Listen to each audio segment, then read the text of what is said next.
Test. Is that better?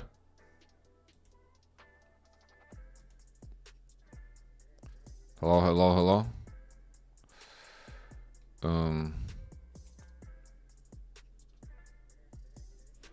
Oh, okay. Thank you.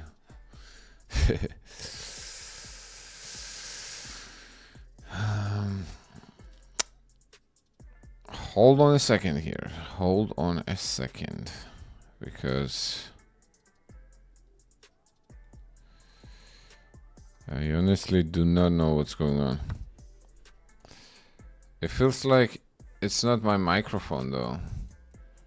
So I may have to restart something there. It's gonna go queen e4. Or queen here, that's the question.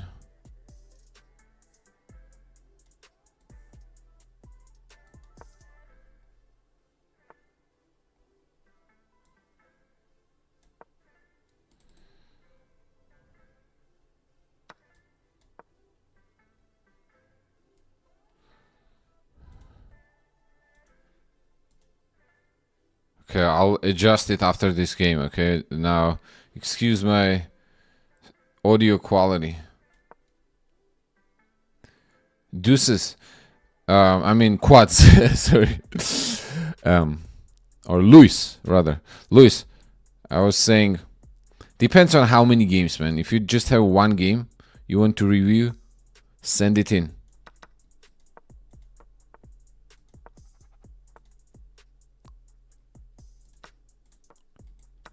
Send it in, I got you.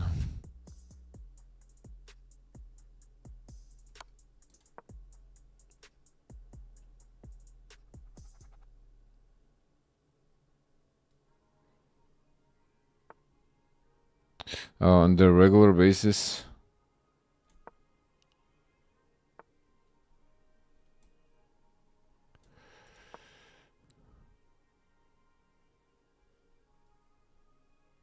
Okay, hold on a second. It's gonna get now real fast here. We tricked our opponent. So let's see.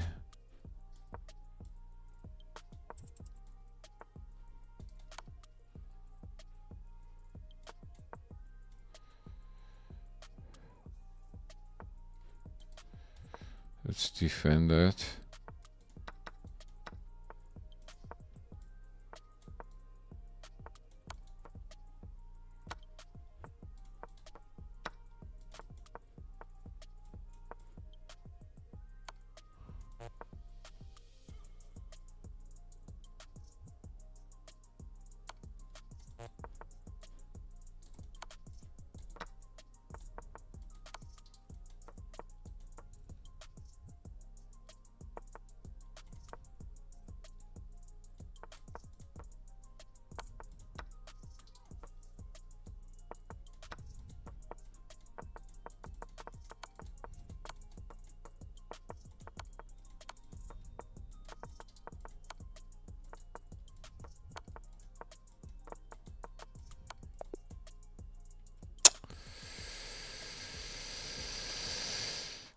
With the king.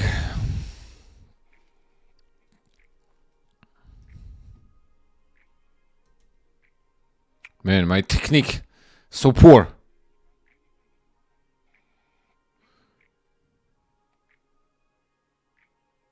Damn.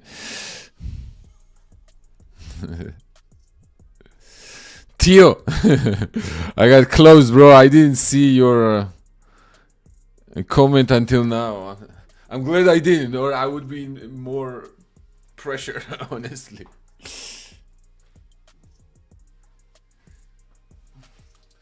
Man, my hair is atrocious. I need a hat. Steven, what's going on?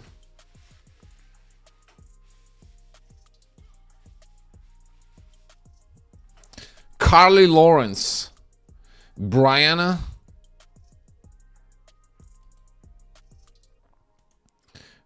Tio, Steven, roasted peanut butter.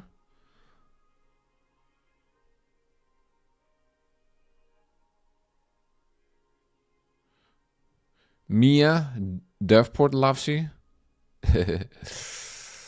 All right. A lot of new faces. What's going on, everyone? Zura over here, joining from Texas. We got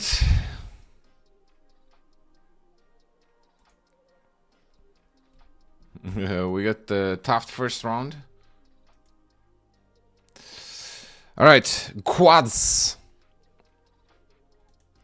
Now you're asking about the game reviews.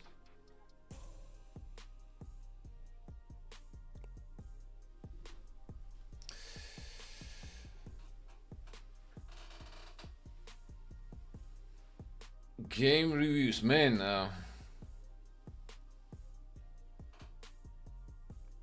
It really depends. Honestly, I don't have a set price. I'm gonna be honest with you. I don't have a set price. But if you tell me what are you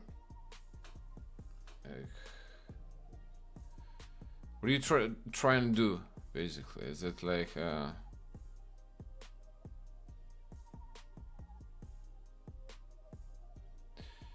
review some of the tournament games that you've played recently, review some of the rapid games, review some of the blitz games?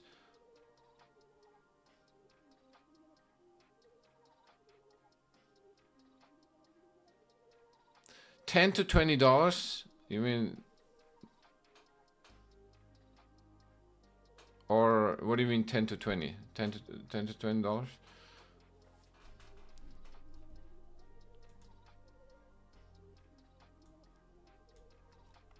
I see. Yeah, no, that sounds fair, honestly. Okay. But probably if you have multiple games to review, you can I can do some packages, you know.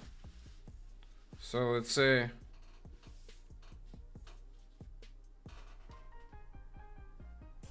you're bringing up a good point, actually, Luis. Down the line, I probably should have thought this out.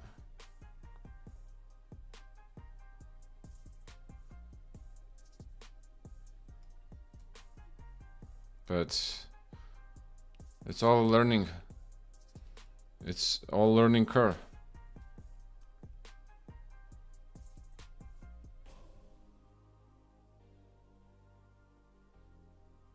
Reda. Cheers. Cheers to Africa, my friend.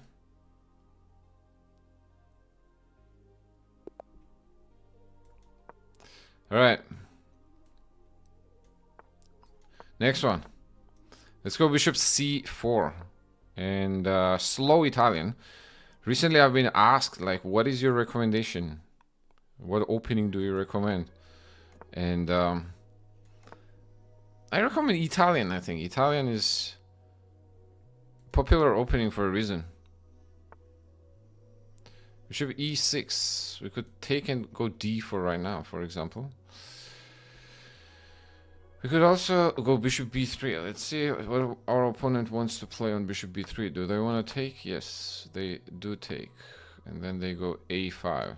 Okay, let's open the center up. They play bishop. Now we could go d5. We could go... No, bishop e3 actually we cannot.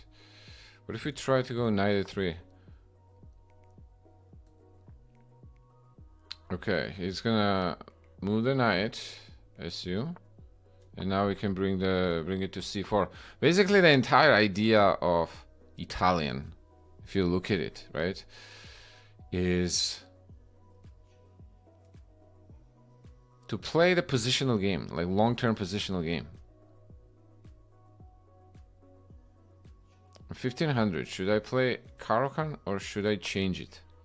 Well, if you enjoy, if you like it, you should keep it, my friend. If you don't feel good about it, then you should change it. I think it's a very personal choice. Now, where do we want to bring the knight? I was thinking towards f5.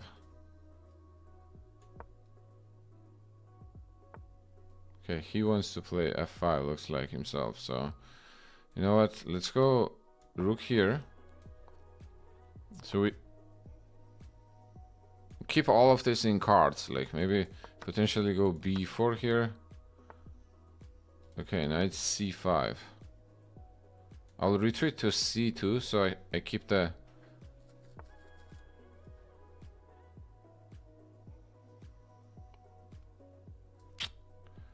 Is it time to capture here? Or is it not time to capture there?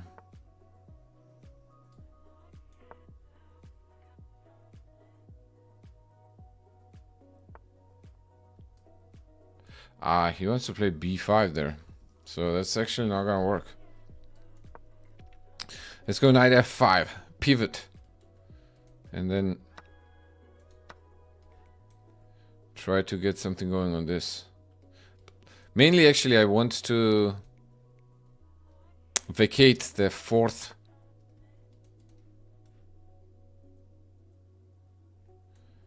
Let's go b4, actually. And then I'm gonna bring the rook to g4. Now with some...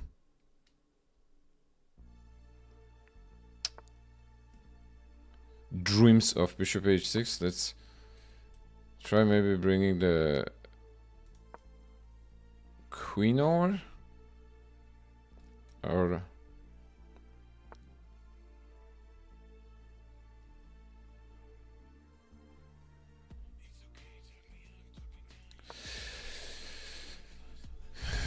you know, we have to...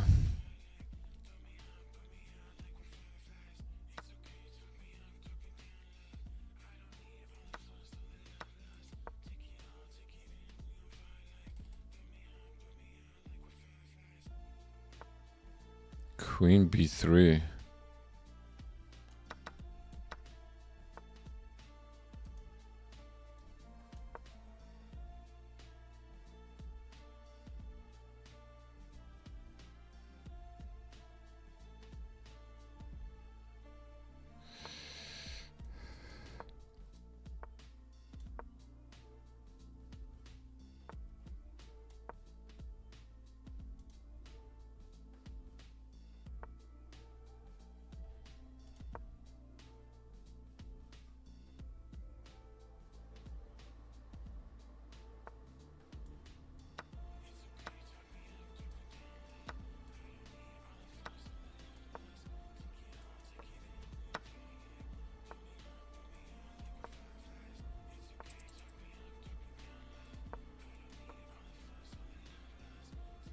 Yeah, we're way behind on time.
Reda says, do I have any juniors? Hey, Brights.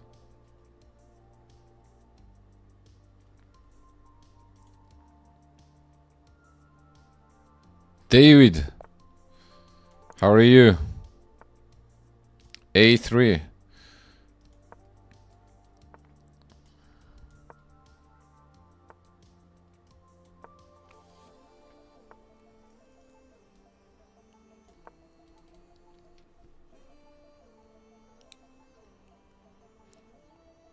Are we trying to initiate the weakness of the...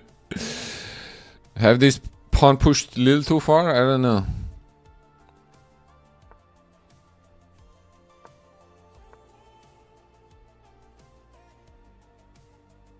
Alright, that's fair.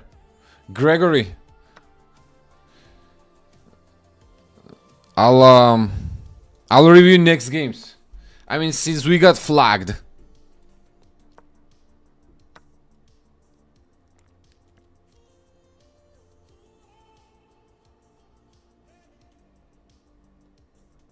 Let's keep imbalance. Let's keep imbalance on. Since we got flagged, I thought, okay, like, but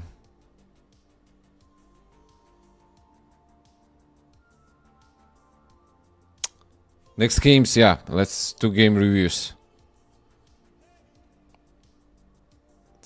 I sank your battleship.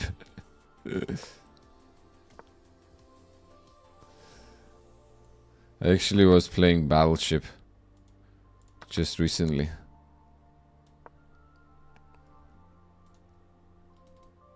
So King D7, if you're wondering why King on D7, usually idea of the castle is to secure your king, right? So now I think King on D7 is actually...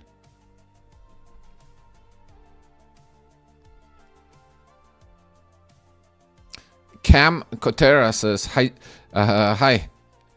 I just started playing chess. What can you recommend me to improve? I would recommend you to join my group. And I have, it's free. And I have classes there that you can learn from. But if you don't want to do that, that's okay too.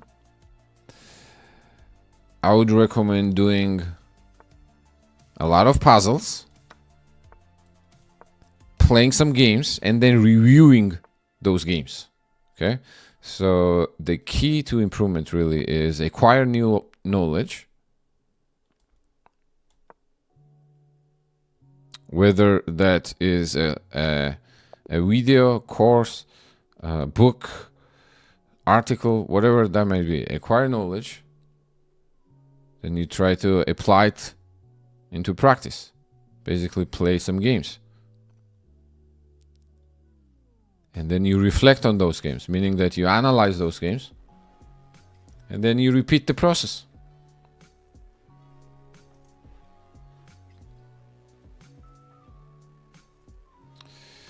If you're looking for a quick rundown.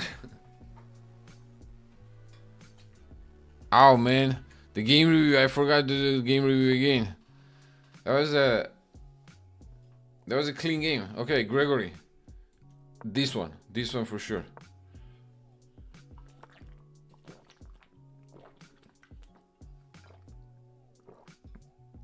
Hey, Sandro Rauch. Let's go h4 against Caro-Kann. Now we're trying to trap this bishop. When they go h5, then c4. Recently, I've noticed like good players play this. So I don't know. let's try it. And looks like white gets quite a bit of initiative. So there, I think we go bishop e3. And next question is, where do we get the bishop out? I mean, the knight out.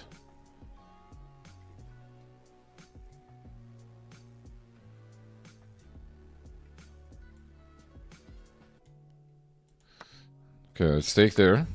And now bishop e2. Okay, knight h6. Technically, if we take there, they lose the castle. Right, so I think that's what I'm going to do. I'm going to take there, have rook take it. Now they lost the castle. And it should be in our favor, I think.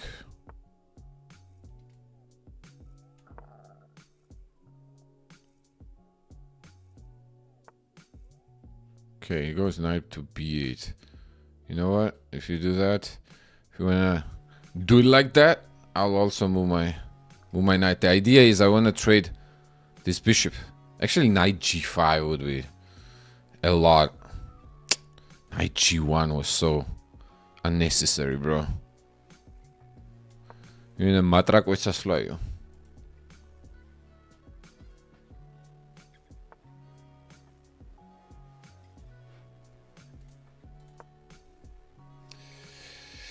Gregory, okay, I'm gonna go back after this game, alright? Promise, brother. And I'll explain. He was only down a pawn there, but his position was also terrible. So technically that's why he resigned.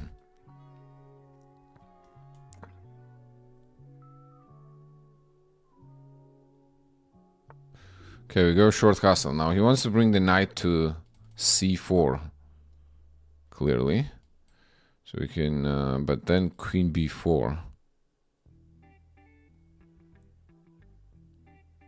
Just one more game. Yeah, that's funny. That's funny, man. Yeah, it is.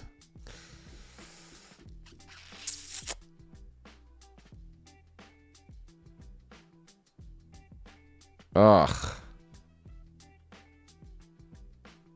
All right, I guess we are trading queens. Or allow the possibility. We allow the possibility of trading queens. If they want to trade queens. Okay. Yeah.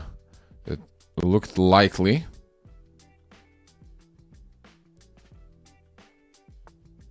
Knight c6.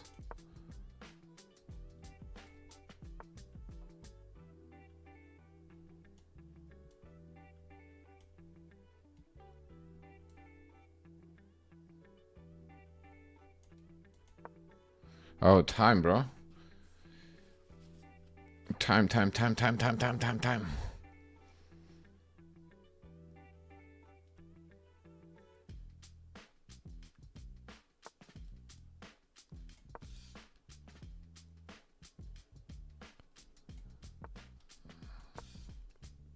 Okay, double up.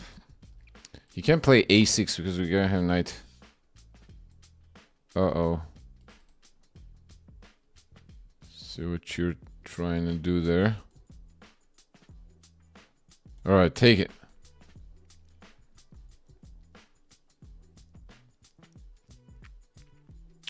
Let's put some pin on this knight. So taking here is going to be useless at the moment. And next I think I'm going to try to go... Let's take there because... If takes out, I'm going to go knight c5. So he couldn't have taken with a bishop. Alright. Maybe... Okay, we can't let that...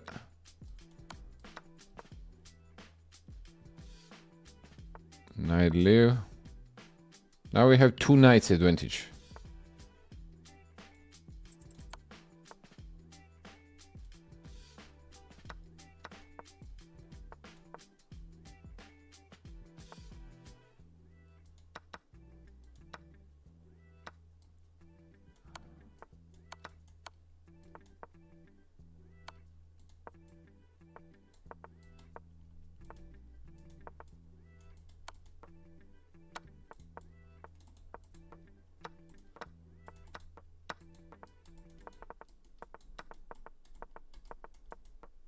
Oh my god. Oh my god, bro.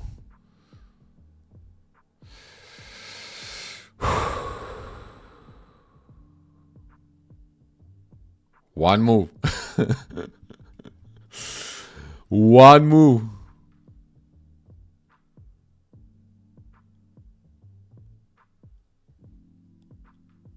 One move, bro. He was one move away from making a draw. That's brutal, honestly.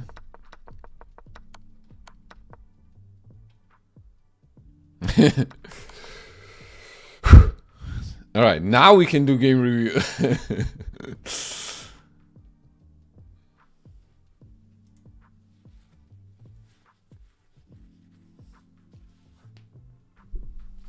Okay, my hair better? Or it's still atrocious? Kaua minutit, kaua minutit.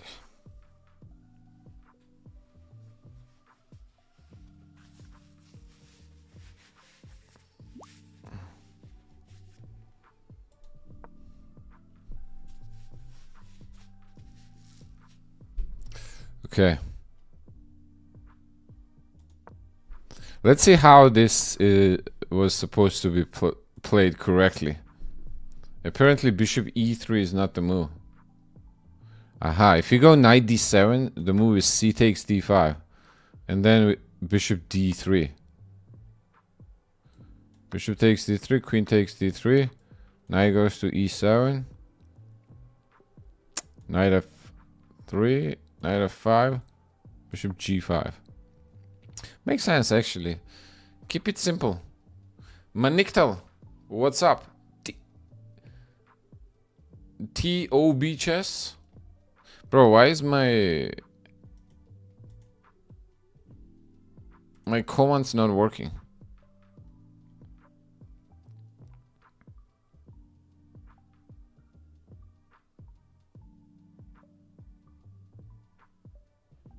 Brights.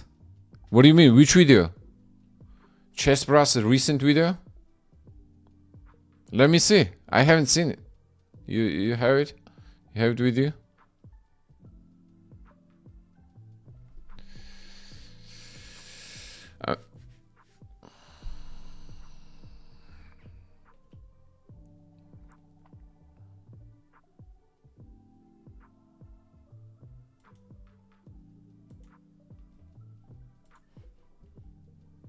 Apparently that's the way to play.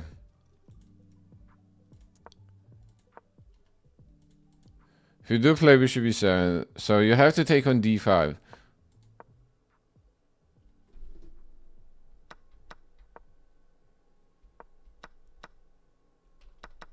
Was this correct?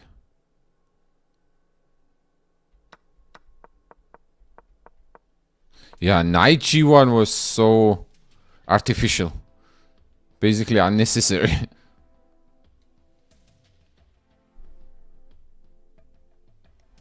Queen b6? Queen b6 where? He did play queen b6.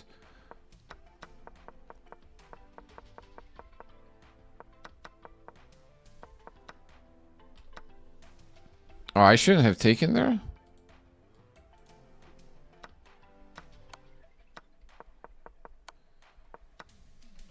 Yeah, I guess,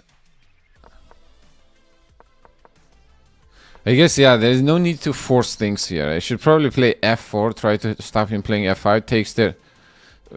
Try to stop black from playing e5 and then take on c6 and go knight c5.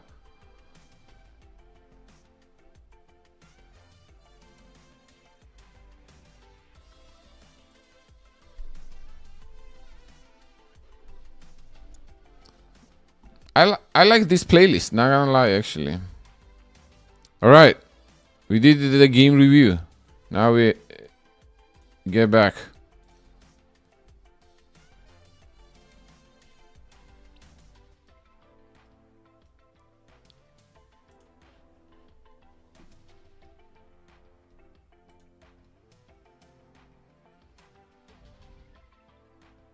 Crazy day.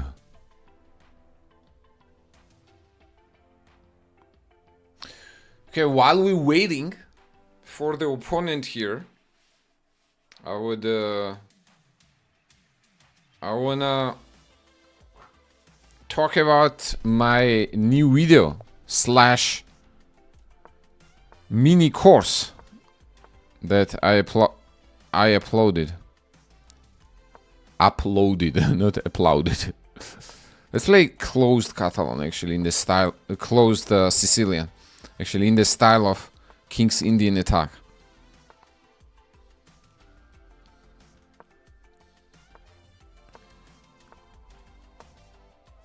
Like that. You know, peaceful. Peaceful. Relatively peaceful. Opening. It actually looks peaceful, but it's... He can get as sharp as any other. Like right now, for example, e5. Now we're going to try to bring the knight on g4. Okay, then already the dark squares, they're going to start.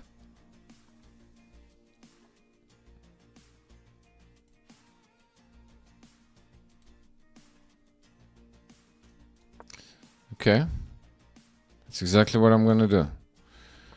Looks like here. Alright, h5. Now we could go knight to g5 and play f4.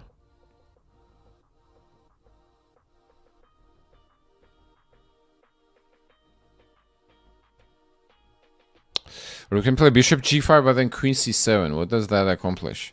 So I think I'm going to play knight g5. Wait, did I just blunder? He can take with the bishop, huh? Okay. For some reason, our opponent trusted us.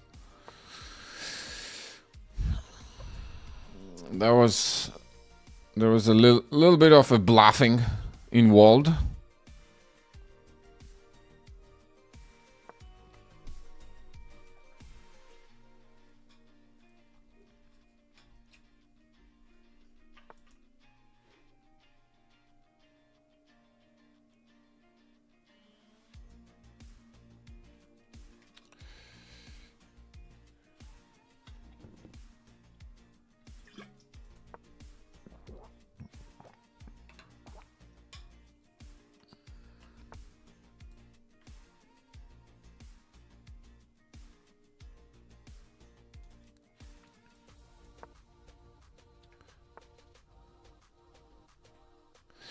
Should we call it playful calculation? Not sure about the playfulness, man.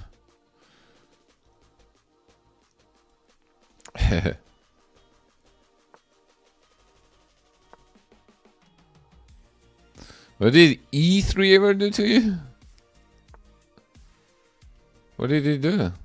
Wait, hold on. Takes... What? Check, my friend. You blundered something here, huh? Wait, he's gonna take queen d6? Wait, what is bro doing? Check.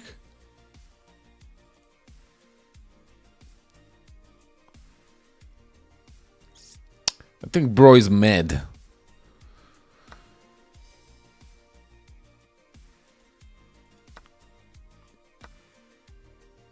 Bro is clearly mad.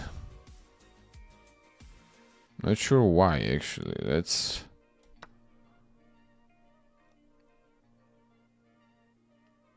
Ah, yeah. I see what you mean. How about take with the queen? So queen can come in.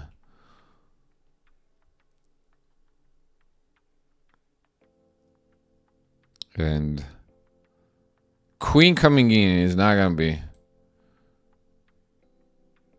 peaceful, let's put it that way.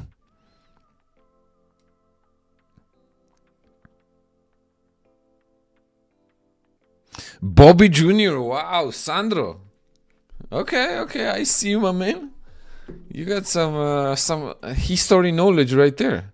Bobby Fischer was indeed fan of closed Sicilian with white, especially at his early.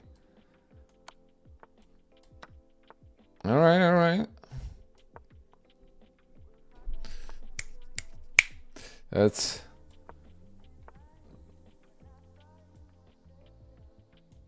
a good history knowledge right there. Okay, we gotta get serious here though.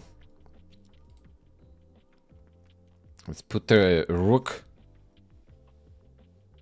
on e8. Queen comes to e6. Spassky was also big time Sicilian, like close Sicilian enjoyer. Knight g5. You're right. You are absolutely right, my friend. Don't you guys like miss that? But I feel like nowadays we also have players that use closed Sicilian. Or I guess, should I say closed Sicilian was replaced with delayed Alapin and all those systems? Where they play like, or Rossolimo and delayed Alapin.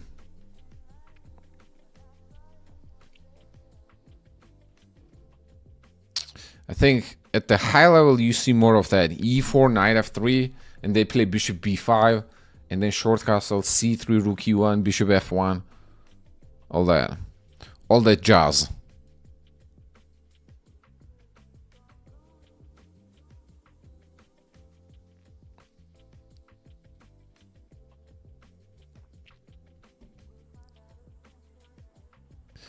Kratos wants to play. Alright, let's play. If you guys want to challenge me, send a challenge. 5-minute game. Unrated. I have the link included on both. In the description on YouTube. And challenge, there you go.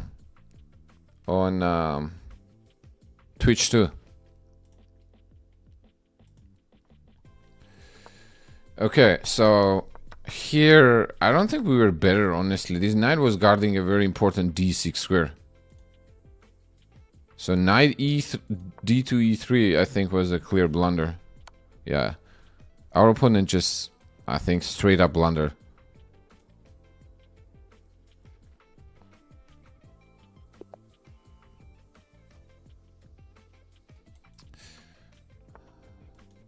Okay, they go for e4. Let's go for some Sicilian.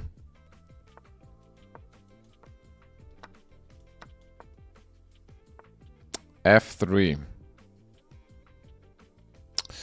f3 means that they want to play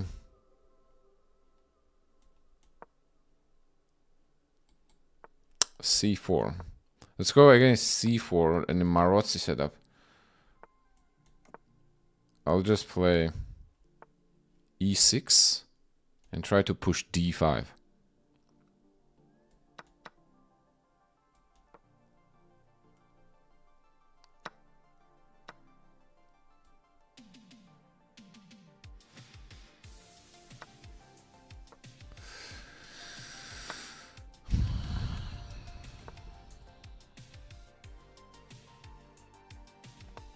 Let's defend this pawn. Bishop d4, bishop f6. I don't know. Probably very close to equal.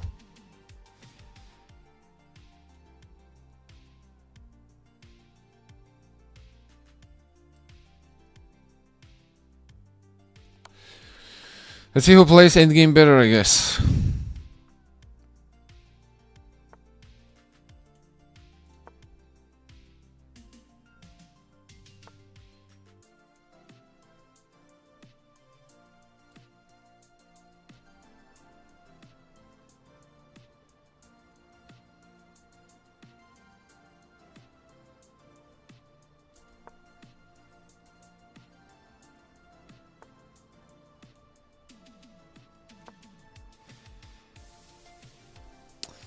So we cut the queen's coordination to the king, and now we want to expose this diagonal. Let's see if that's a realistic goal.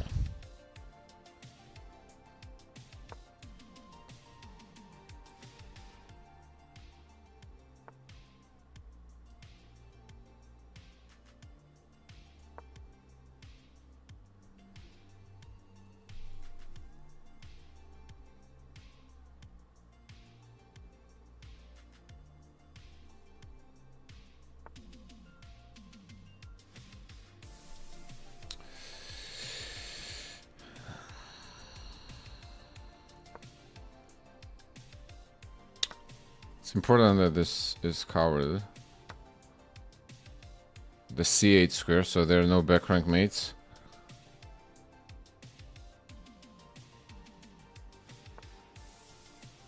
Ah, he defended this.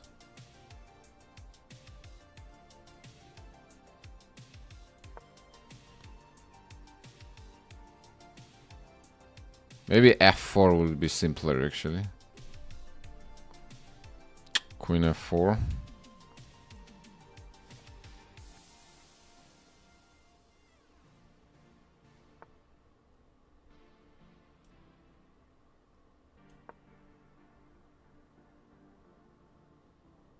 Let's make sure we're not getting back rank mated anytime soon.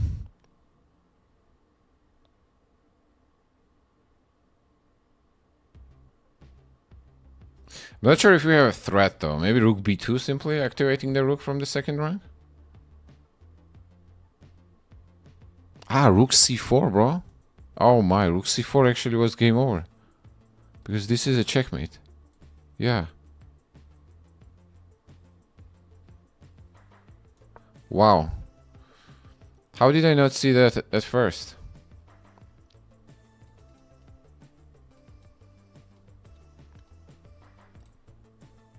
It felt like there had to be something because white's position was very loose. One piece defending everything. Meaning like each piece had a single defense.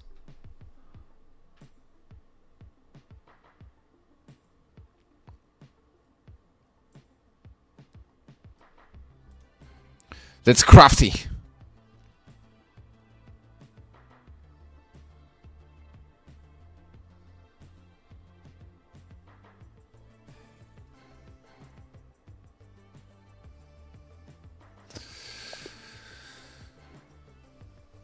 Nice. Good win, good win. What's the objective evaluation of that position after d5?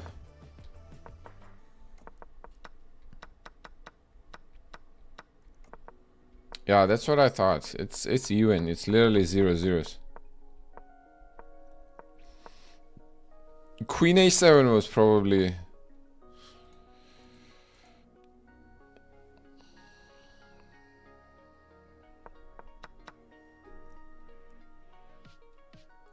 Queen a7 was a little off. Keeping the queen back on f2, I think would make more sense. Kratos, offer me a game. 5 minutes. You can challenge me using the link in the description. Right here. Click that link. And offer me 5-minute unrated game.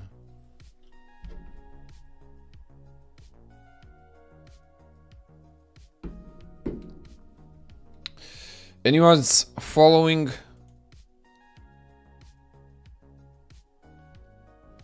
NFL playoffs?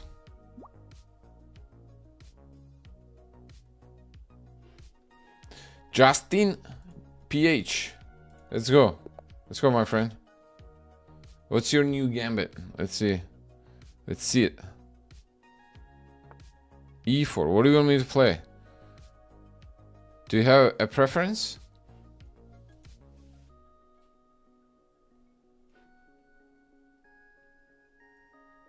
No? No preference?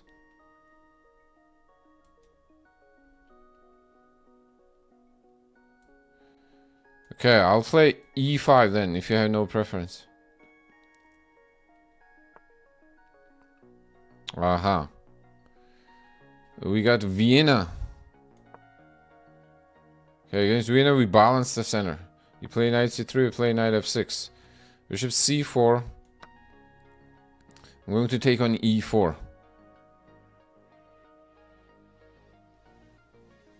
The idea is if white captures back on e4, I want to go d5. Queen goes h5, threatening the checkmate. And a knight at the same time on the next move. Now let's go knight back to d6, attacking the bishop. Queen takes e5 with the check. We block it with the queen. And we're gonna force the trade of queens.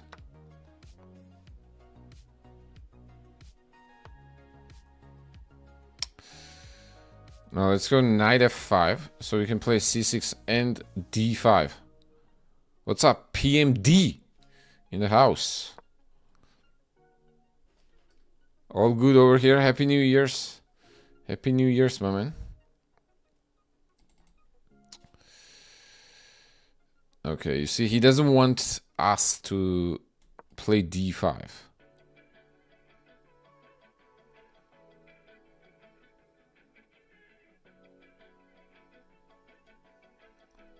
So I'm gonna come back to d6 because I don't want to go to h6 either. There's gonna be h3. Maybe we could have gone it to h4 actually. Knight h4 would probably be better. Yeah, that's all right.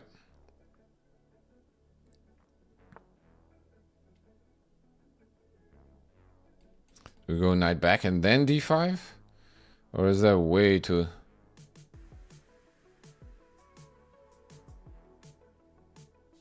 Is that way too slow? What are we thinking?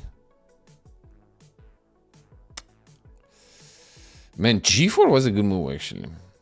I'll give it to you, my friend.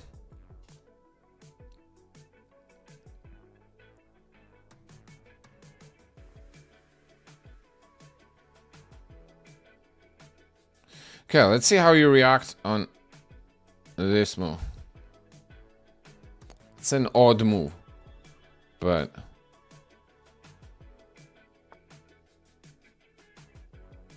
okay, good reaction. Good reaction.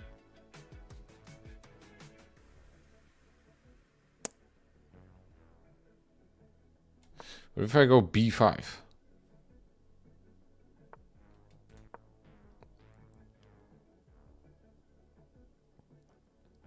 And bishop d8, knight e8, then until they get out also, that is quite a long time.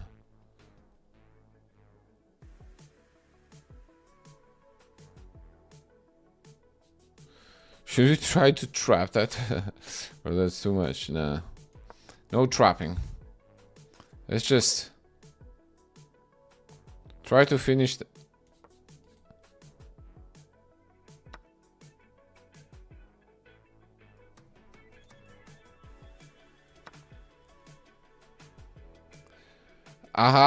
Packers versus Chicago was you didn't like it, bro? It was what I didn't have any, like, didn't have a horse in it, but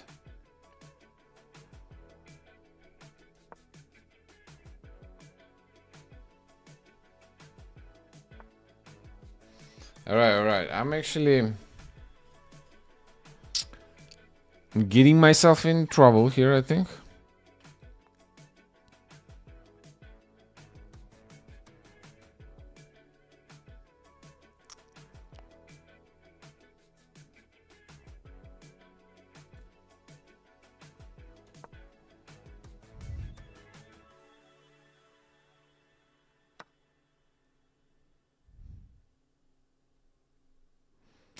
Okay. And just like that, we are in terrible condition. We are in terrible condition here.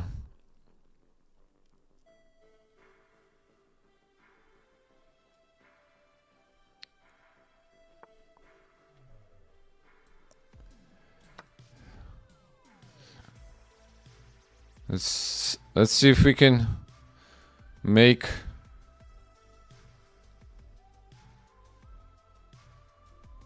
something appear out of the thin air.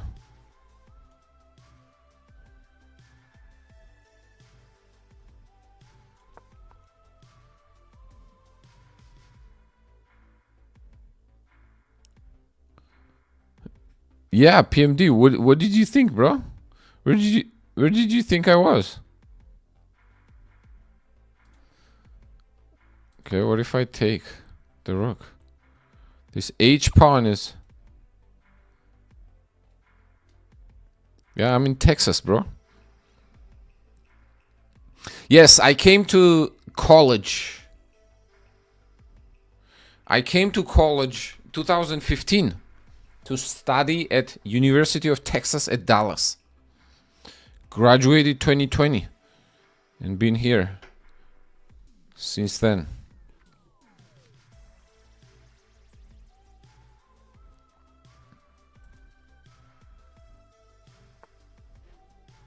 I am one of the chess recruits. Yeah, you could say so.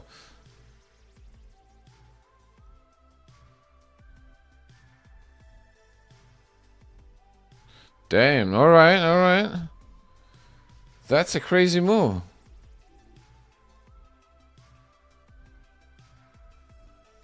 That's a good move, man. Justin.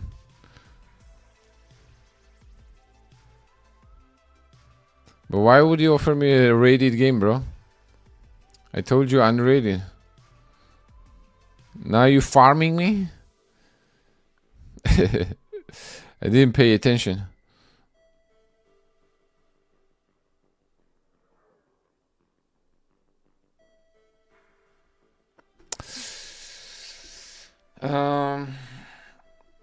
Yeah.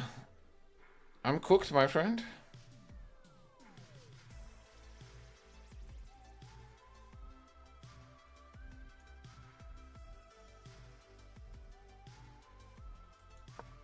I'm cooked. Cooked.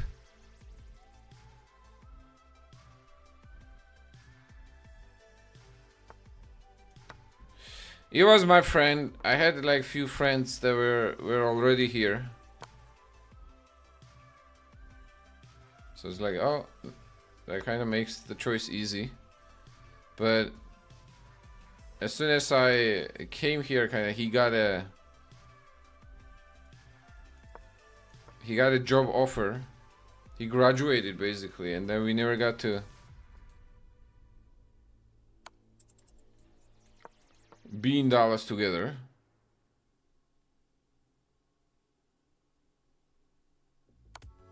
Yeah, bro, I got murdered in this game. No chance. I don't think I've had a chance either.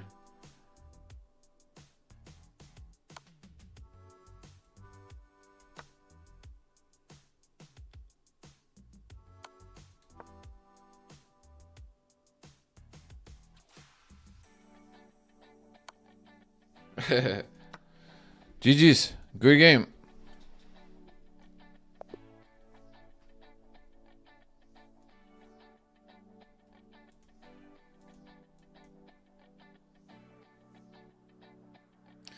Joined 3 days ago. Justin Ram.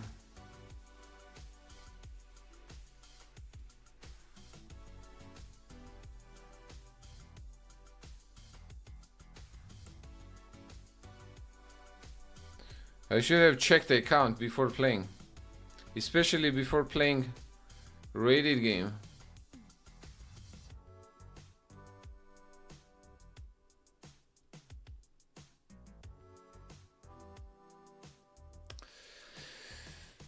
Well, good game. What else can I say? Good game.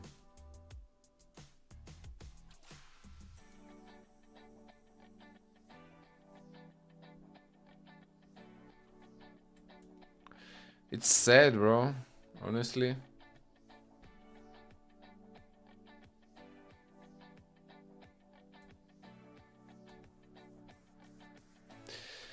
It's sad if anything else.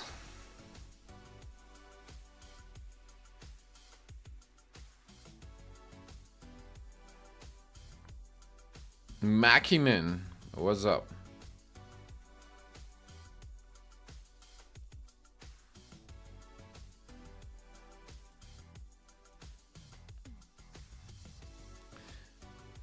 Makiman, Izoctano, Gafsafran, there too quick. Why is my comments not working, bro?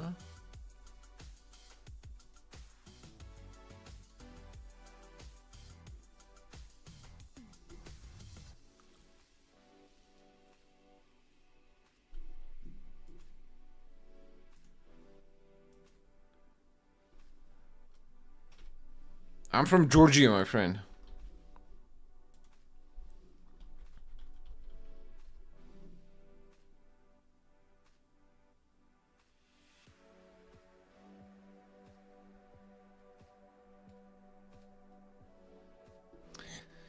Yeah, if you guys want to play, let's. I'll be down for.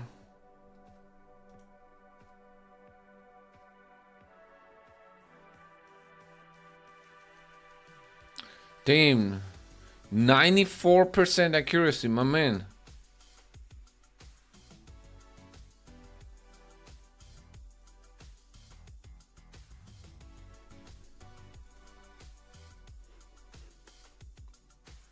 this previous game.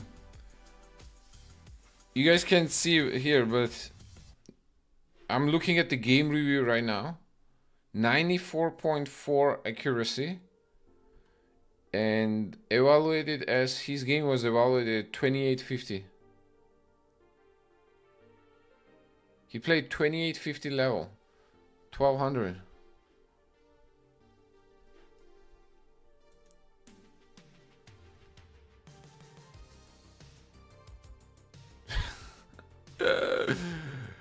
This is hilarious, man.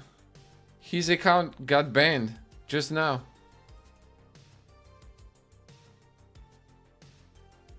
Like, look at this. I didn't even have to report that. It was not me. I was going to, but it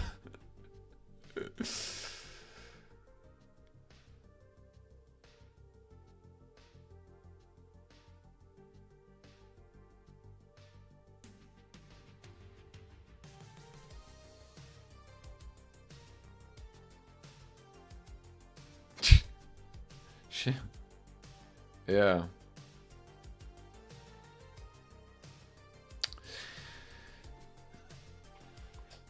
So,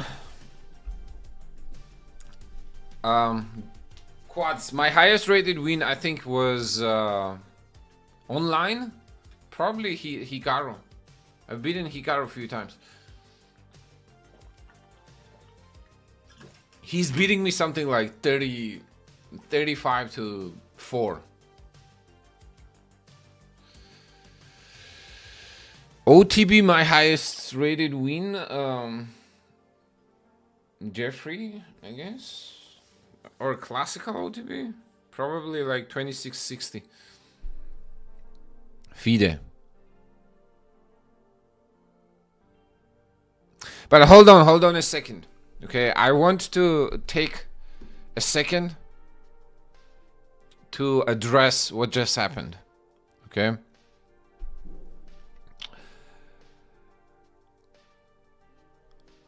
In case our friend is still in the chat, Kratos. Okay.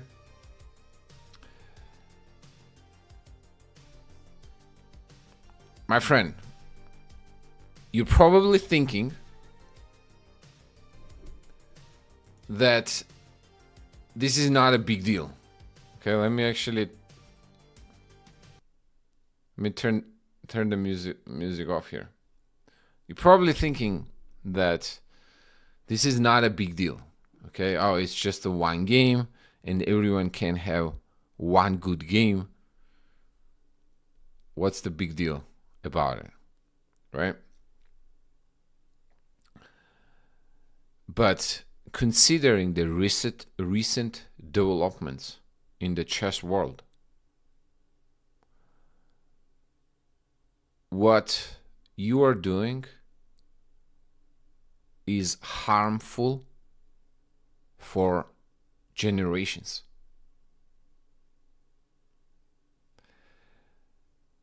It is never just one game. For you, it might be just one game, but you do not know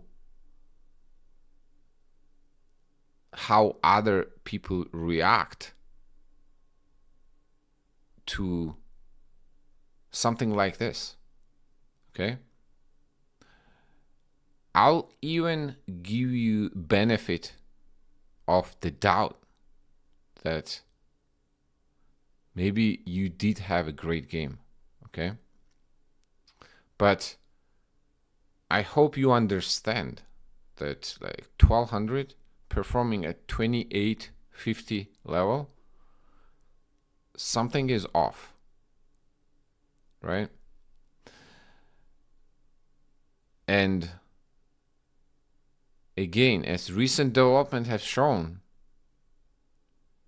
mental health is a huge part of our game. For you, it might be just one game. For some, it actually be a big deal. it is a criminal activity. Okay, it is even more criminal than doping in other sports. Okay, because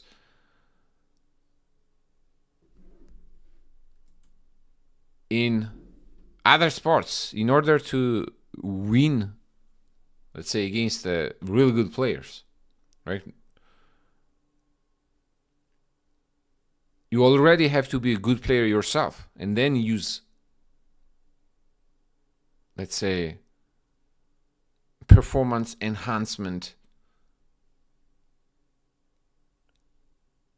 substances to gain a little strength.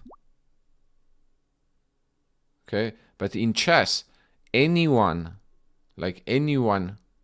with the help can beat the best player. Okay, so the degree of seriousness is a lot higher. So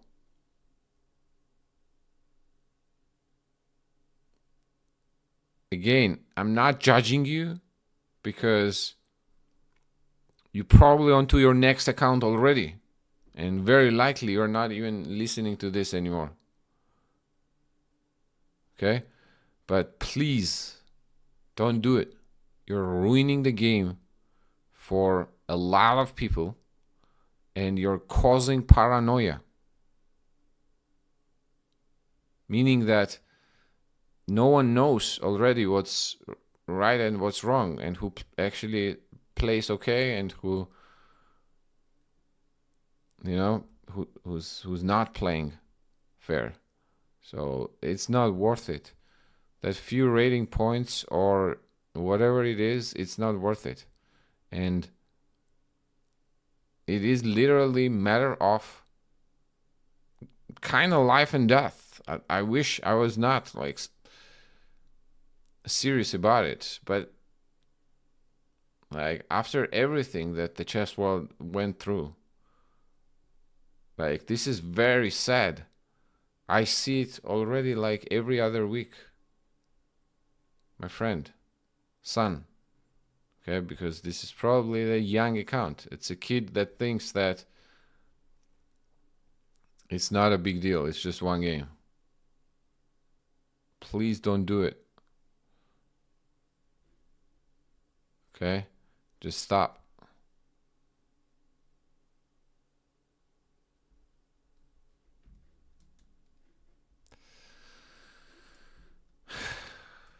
Very sad. Very sad.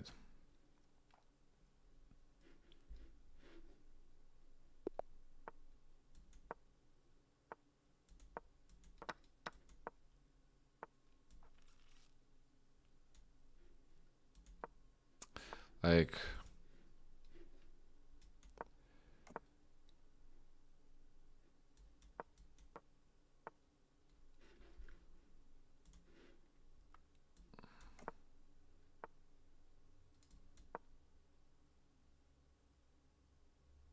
sometimes it's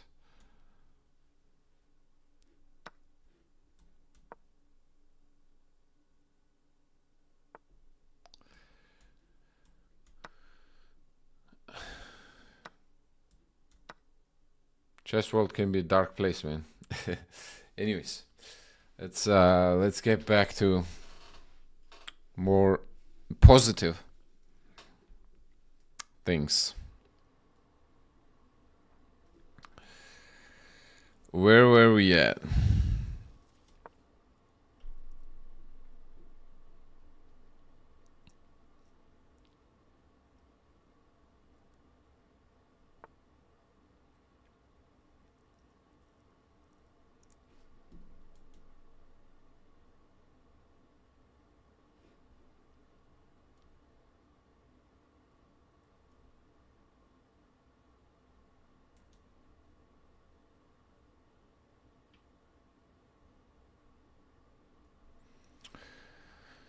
Oh, okay. I'm honestly still distracted here. Let's try to go bishop h6. Okay, let's try to refocus. I'm gonna go knight e3. Gain a bishop pair. Especially the dark square bishop is the one that I am pretty happy about. g4 is a crazy move. Yes, I am international master. Brilliant brainer.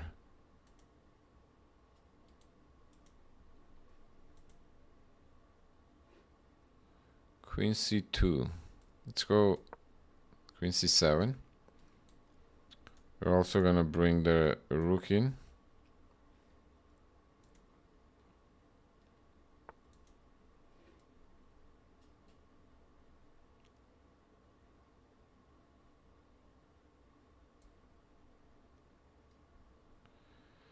Let's go back to b6. Oh yeah? How was it? How did it go? Oh man, I missed it. What channel? Where did they play? Wow, h3.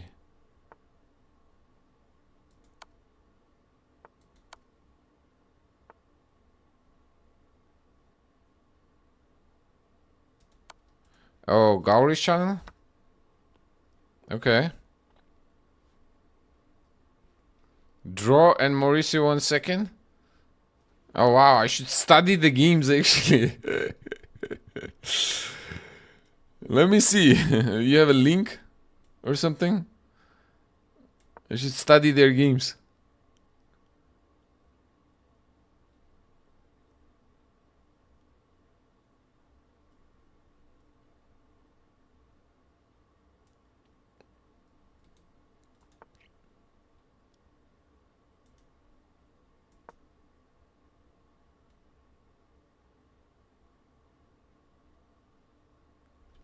He's trying to trap my...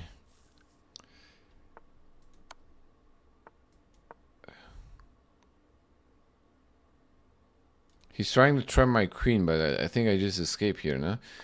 There's no threat here at the moment, but now there will be. Because... Bro. The knight is pinned. So I guess I'll take extra bishop too.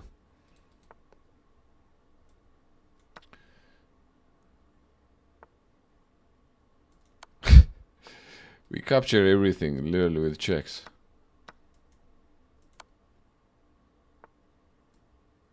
And now we just promote.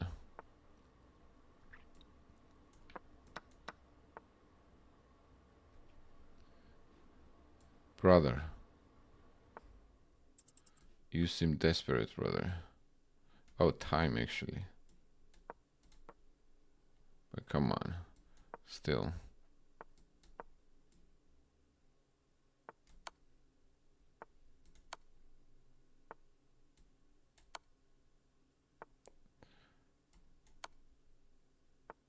Bro, I was like, how is this not a mate? Literally every move I thought like it was gonna be a pop-up window.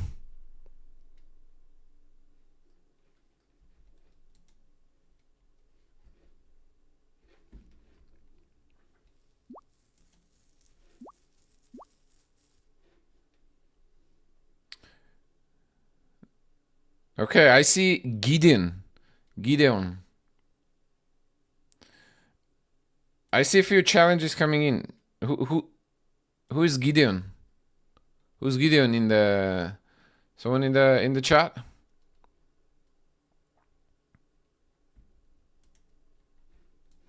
Let's quickly take a look at Grandmaster Gauri's game versus Chessmind AI. 2 games apparently they played, huh? Ah, no, they played 3 games? Oh, the one was a bullet game. Okay.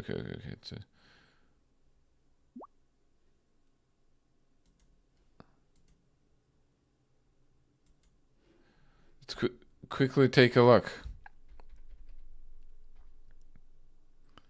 Okay, Gauri was white in this game. Are you guys able to see? the little bit of this is probably cut off. But I'm gonna, it's gotta be quick, okay? Let's see.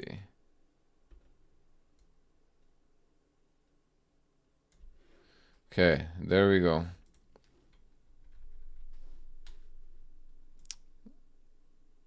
Gauri is playing with white.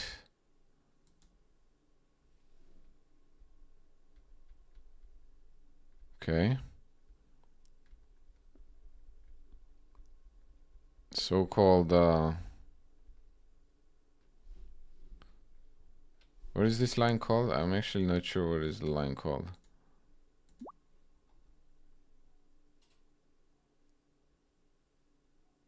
But some sort of Catalan. Okay, why Gauri was winning here, it looks like, right?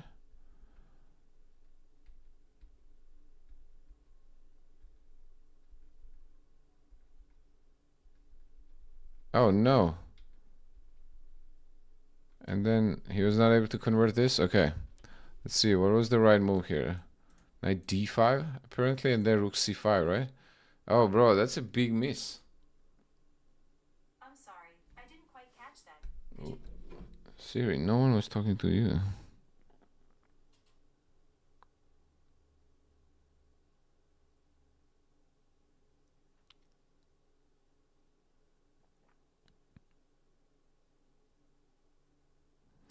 Yeah, that's a pretty big miss. But also, he was about a minute here, so. Oh, knight d4, knight c6.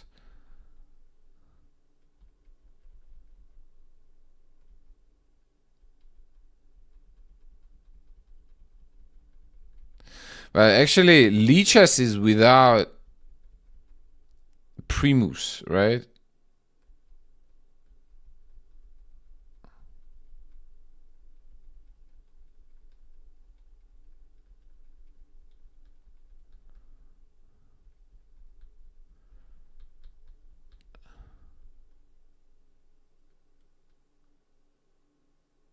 No way! No way! Wow! It went down to the wire and this game ended in a draw.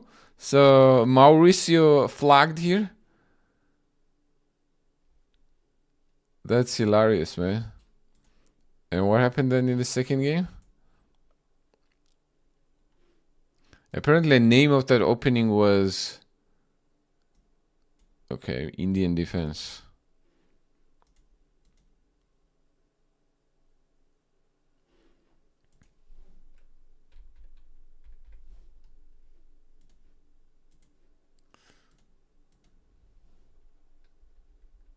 Aha, so Mauricio plays Catalan, huh?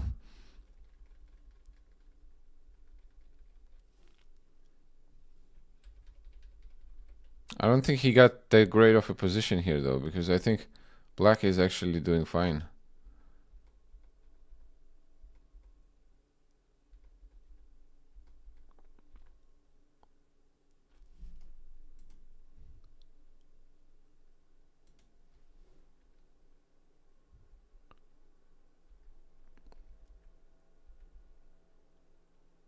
Yeah, Black is doing fine, but Mauricio is ahead on time.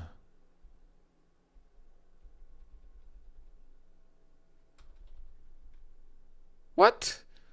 Why? What? Why not trade queens?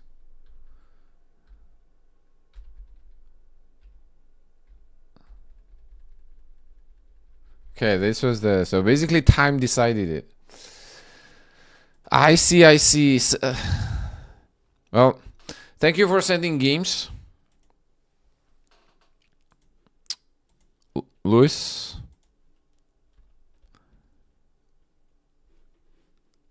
Looks like it was a very close matchup. Both games went down to the wire.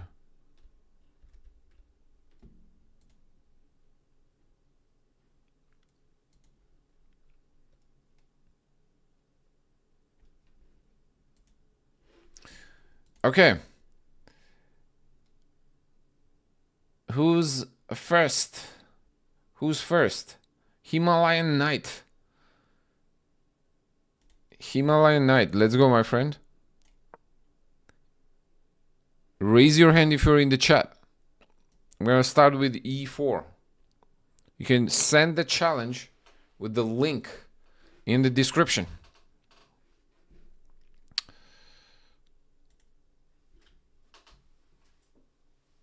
If you would like to challenge me. Himalayan Knight is not...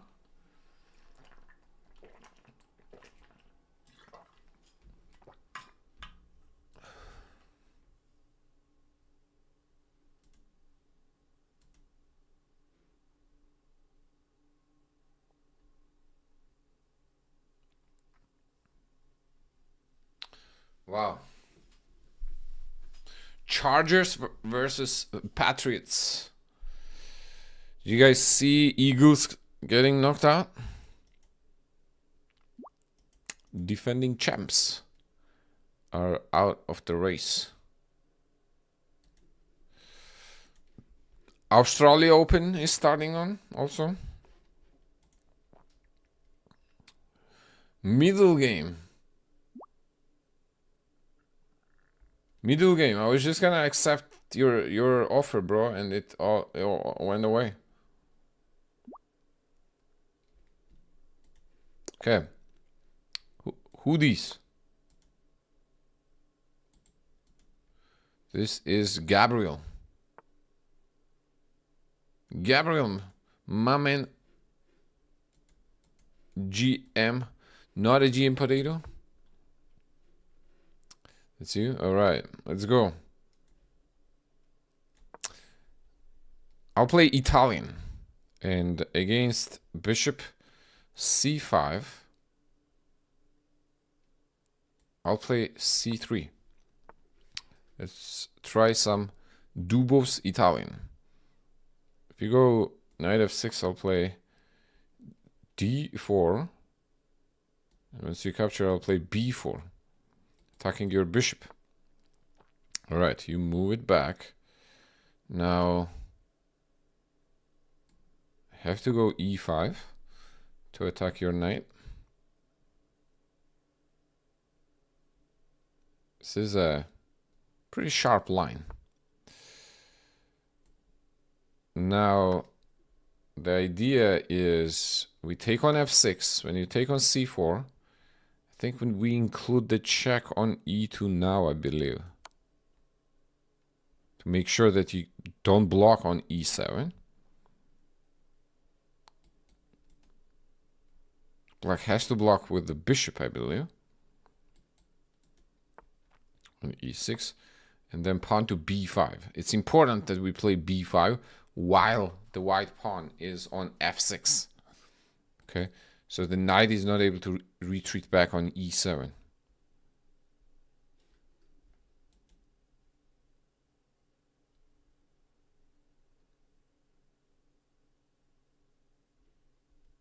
Shreya, what's going on? Welcome. I'm assuming now this knight is going to go to A5. And then we can take on G7. All right, he goes D3. D3 is actually a mistake. Because we can go Queen E4. Now knight is going to be under attack. Knight has to move away. Then we can take on G7. And H7 as well. So Black's king side is falling apart there. I'm thinking, is it better to take on H7 immediately or play bishop G5 first and then take on H7? Or is there really a difference? I don't think there is much of a difference. So I'm just going to take on H7.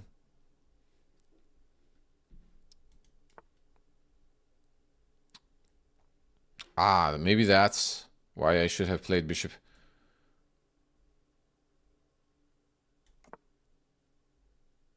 Bishop G5 first. Yes, FC chess. FC chess. I am playing, viewers. But anyways, I think we should have a large advantage here. Rook e1, bishop h6.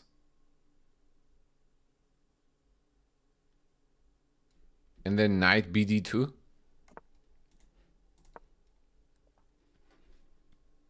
I feel like actually bishop g5 immediately would have been a little better. But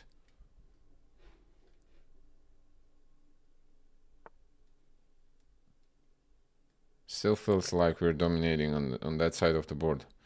Okay, queen d7 is a good move. Gabriel is trying to trap my queen.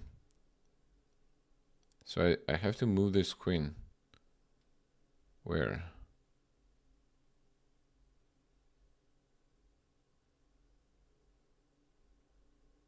Yeah, probably e4. Attack the queen.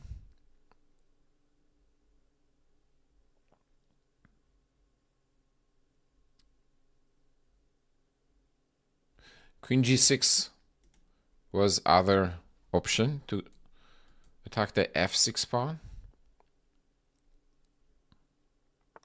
But this looked a little safer. Now put the queen on f4 and knight bd2. What I would want to draw your attention to is this knight and the bishop at the moment, especially this knight.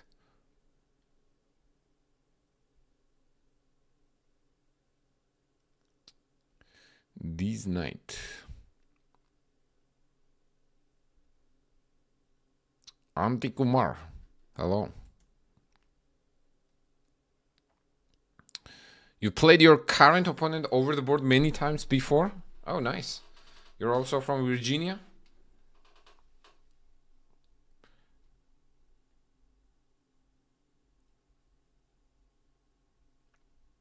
Math nerd. Knight before instead of knight a5? Oh, wow. And you've played it many times? Bro, you must be a good player. Knight b4 is, I think, the best move.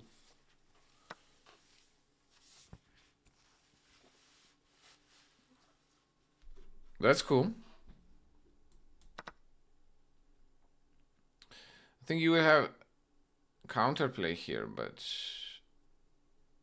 what about queen f5 check? Let me include a check on f5.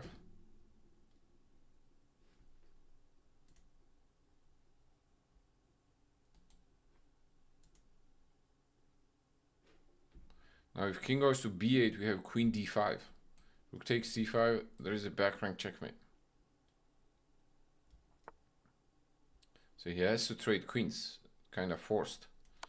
So I'll trade queens and bring the knight to d2. I guess I could have also traded a pair of rooks.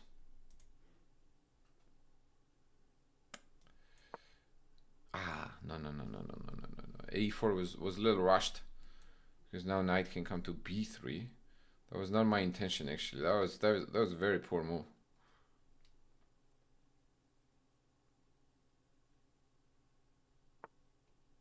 Yeah, that was a very poor choice.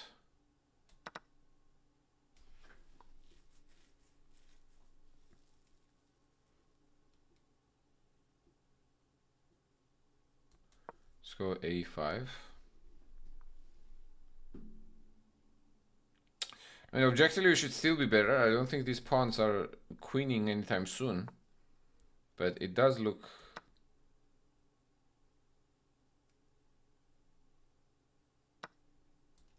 somewhat unpleasant.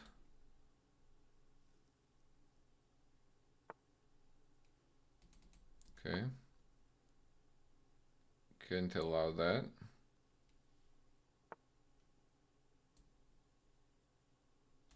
Right, now I'm gonna play c4 to kick the bishop away, and then this b3 is hanging, attacking the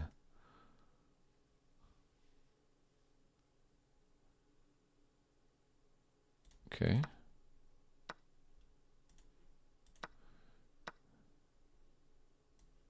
think this ends.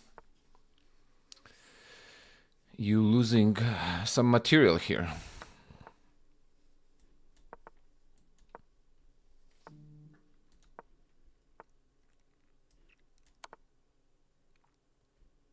Let's push the pawn. And Gabriel, good game, man. Good game. I think, yeah, instead of knight a5 here, the best move is knight b4. And you shouldn't push d3. You push d3 too early. Okay. Or I guess maybe d3 is not a critical mistake, but you should go knight b4, the next move. Okay, it looks very weird. And that's what makes this opening very tricky, I think, for black. If you're not familiar with the position, that doesn't seem like a natural move, right? Knight b4. Why would you just give up the knight? I don't, like, for nothing, basically. But the point is, taking on b for queen f6, and the rook is trapped. Okay, so white cannot capture back on b4. Should play short castle, and then you go knight d5. You don't go actually c2, or this line. There's a line where it goes rook g8, bishop g5, queen d5 takes king d7, knight bd2, and white sacrificed this, but taking on a1 is not good. This is a crazy position, man. Look at this. Knight a1 is a blunder. It's a mistake. After rook e1, it's lost. Nope, not that. Actually, rook e5. Wow. Rook e5 or knight e4. Yeah, knight e4. I remember now. Yeah, it's very tricky, basically. If it catches you unprepared. Like, look at that. Navigating this on your own at the board is a nightmare.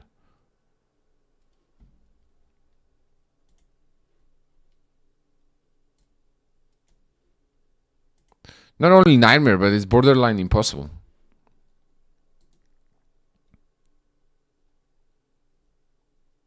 I would say.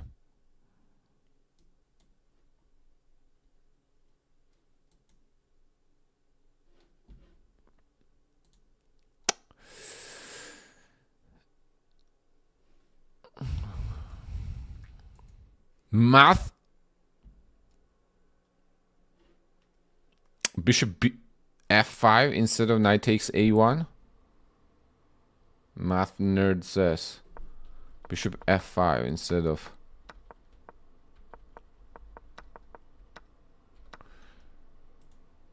Yeah, bishop f5, you're right.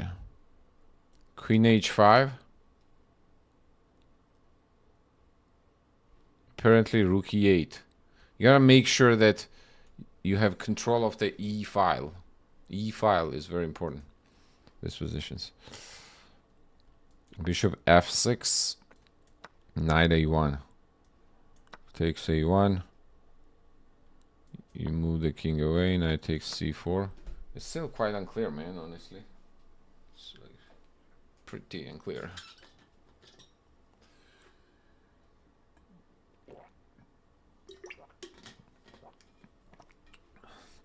But yeah, this line needs the close check.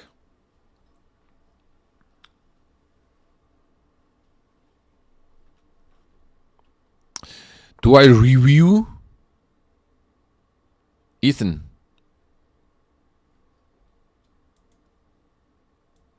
We were talking about this earlier on, actually.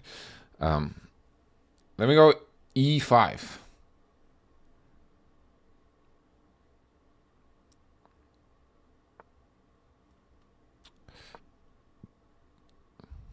Okay, knight c6.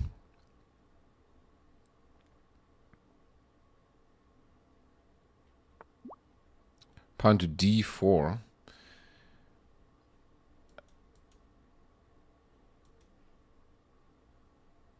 We are in for a Scotch. Let's go for a Scotch. Okay. Our opponent goes for the Scotch gambit. I'll play knight to f6. My recommendation in this position with white, actually, is short castle. Here our opponent plays e5.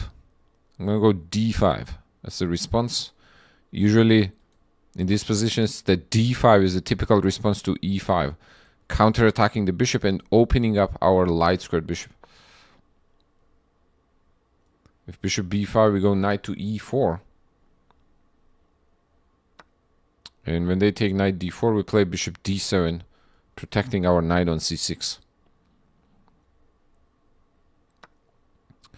Yep, bishop takes c6. We take back with the pawn, because we would get our pawns doubled anyways. So we double it this way. And now we could develop bishop on e7, or we could develop the bishop on c5.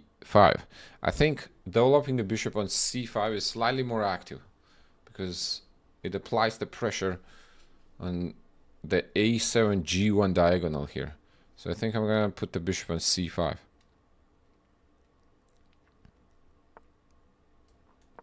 On f3, I'll move the knight on g5. It's just like this, bro. It's not that hard. F4, I'll bring the knight back to e4 now.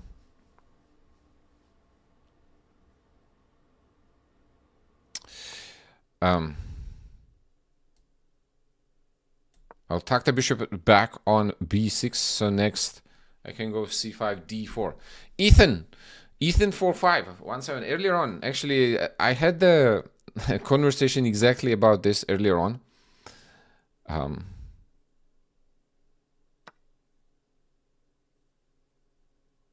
If you just have one game, I can review one of like one game. Join my group, which is this. Oh, there's no link. Chess with Zura. Okay, join my group and send me a DM there. Okay, and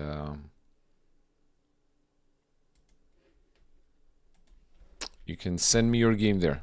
There we go.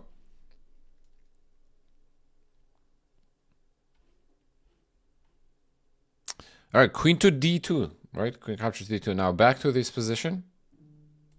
The move is c5. We kick the knight away. And then I'm going to go d4, attacking the bishop.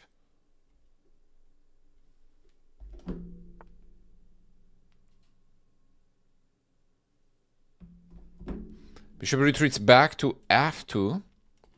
Now I'm going to try to put the light squared bishop on the long diagonal. We are c6. Also, we are attacking the knight on f3 right now. Okay, bishop goes to h4. I'm going to go queen d7. The reason I'm going to d7 is I want to stop white from playing f5. And this is as far as I know the theory.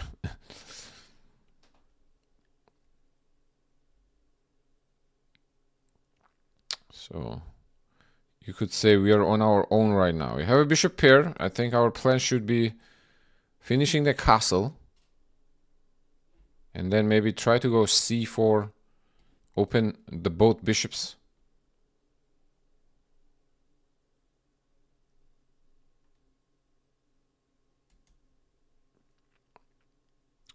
Let's see how white wants to stop that, or what they want to do instead. I think white's typical plan is usually try to get the kingside attack going. Side chess, my pleasure. My pleasure. I'm glad you find it instructive. Okay, b3, I'm assuming intends to stop us from playing c4, but can we play c4 anyways? I think that would be the question. Let's start with the castle first, though. Our king in the center cannot be that much. All right, a4, a5, I think is an instant response, so we don't get our bishop trapped. And he goes queen to d3. I need to go back and fix that, actually, David. But for some reason, my bot is not working. I wonder why that is. Okay, queen d3. I see what he did with a4, actually. He took away my b5 square for the bishop. So now I can't play bishop b5. Can we try go c4 anyways? Maybe we could try go queen g4. Queen g4 looks interesting. Yes, what if we were to try to go queen g4 right now?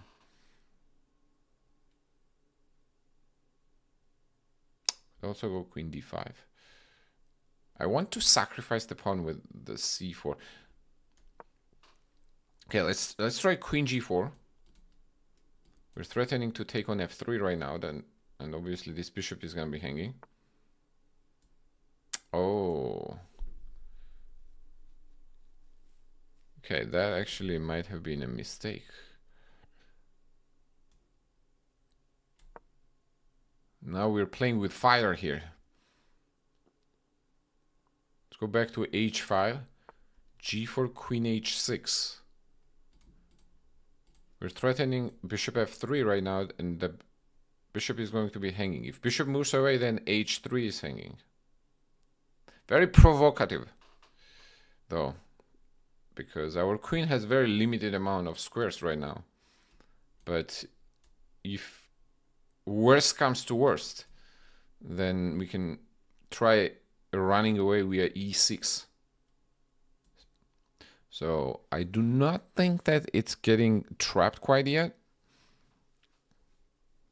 but let's see.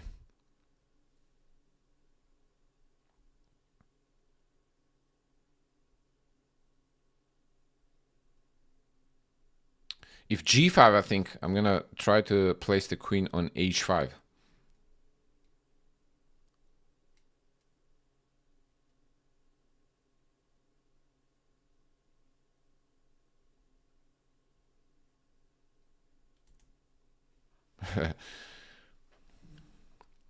All right, bro.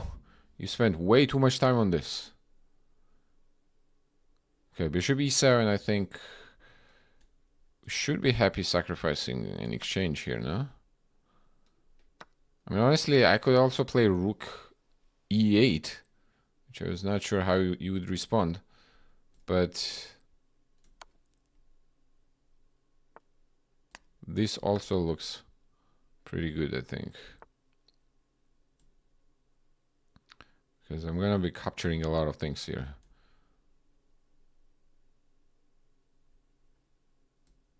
Let's open this bishop up, because we're probably going to need it. And then we'll take the g4. Let's try to get the rook involved. Okay. Now bishop pins the knight, so bringing in the rook in the attack is going to be deadly. Yeah, rook h5, we take bishop on f3, and it's going to be a mate. Good game, my friend. Good game. What is your name?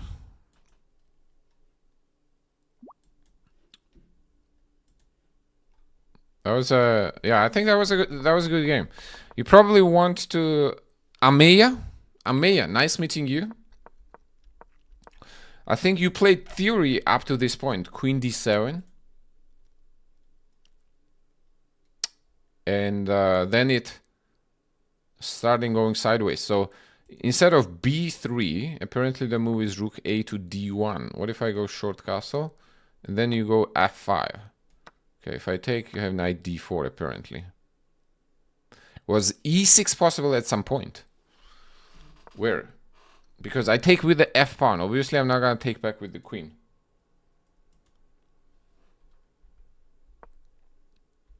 Okay, b3, a4, queen d3 was all good. Apparently, this is where... Oh, wow, I missed f4. Oh, bro, we both blundered that pawn on f4 was hanging. I didn't even notice until just now. Computer told me this pawn was hanging on f4.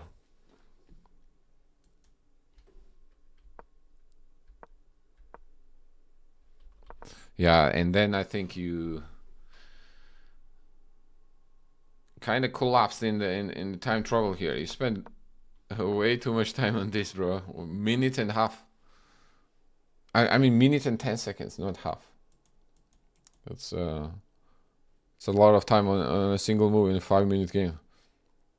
But I think you're probably already in trouble here, right? Apparent computer says play rook ae1, and if you take on f3, bishop g5.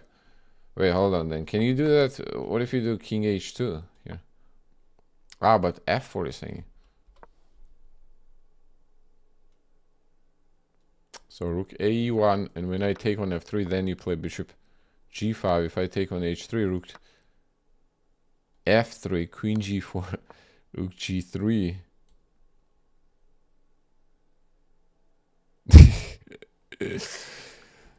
Yeah. Yeah, I don't think e6 was working. I just take back with the f pawn. Man, I suddenly realized how hungry I am. Like, my sugar dropped or something like that must have happened. But while I was talking, I was like, oh my god, I'm like starving.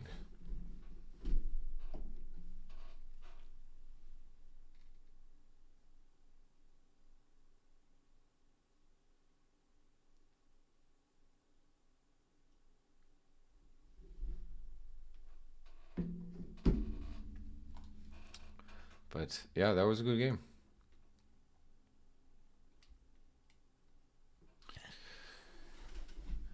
E8 10. E10.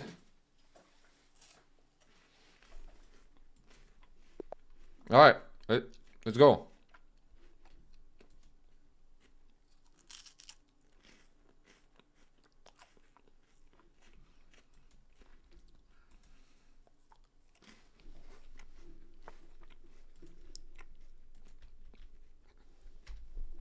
Henry Agada. It was included in the...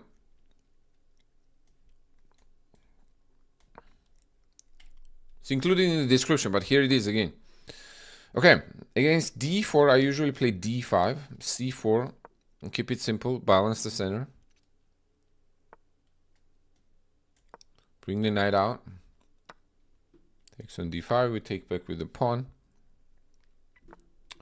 Bishop g5, I'll play c6 to secure the center. e6, e3, I'll play bishop d6. I'm a simple man, you know, I like to develop my pieces in simple ways. We go short castle.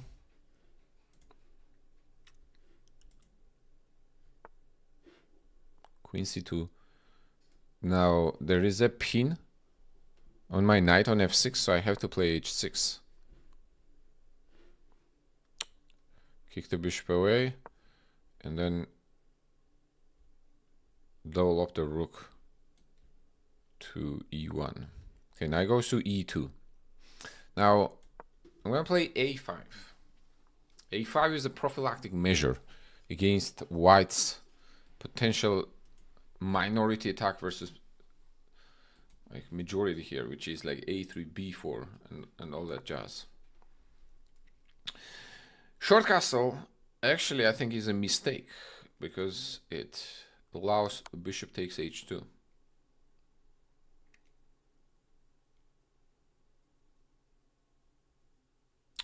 And that is the difference, knight being on e2 and on f3. Knight on f3 would be defending the bishop on h4. But right now on e2, there's nothing defending the bishop on h4.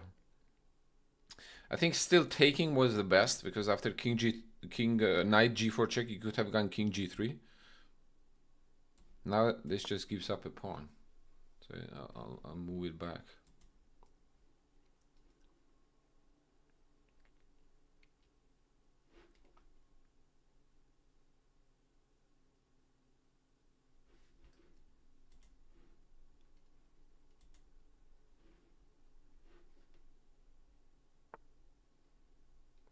Okay, I was thinking maybe White was going to try to go e4, but rook e1.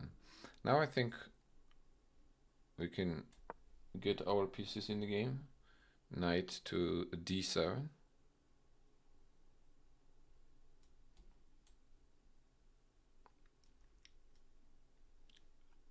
We'll probably bring the knight to f8. In case you're wondering where that knight is going. If White plays e4, then I'll take and bring the bishop back to e7. So we basically grab the pawn there. And now I'll try to finish the development, get all my pieces in the game. Probably move bishop back to e7. If you take on f6, I'll take back with the knight. If not, either knight f8, knight e6, or knight b6, knight d5. Both of them look pretty good.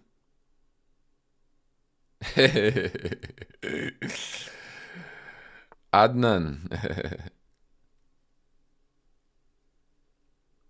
Yeah, we have a designated area, bro. Happy New Year, my man.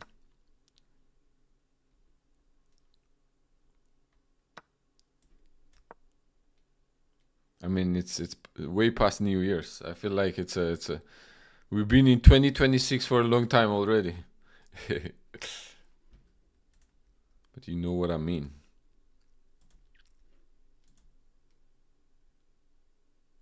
By the way, I didn't realize. Is my mic okay? Can you guys hear my mic good? Is it like proper?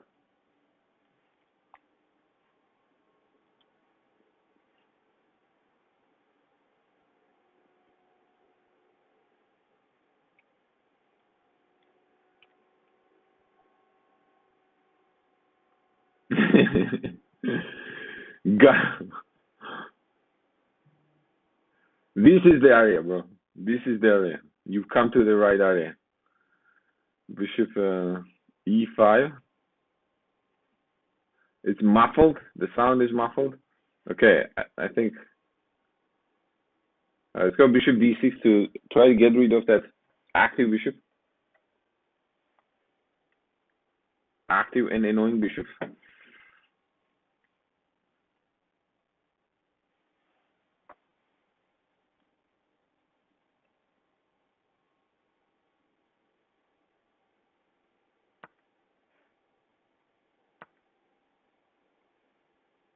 I was there before. Hold on.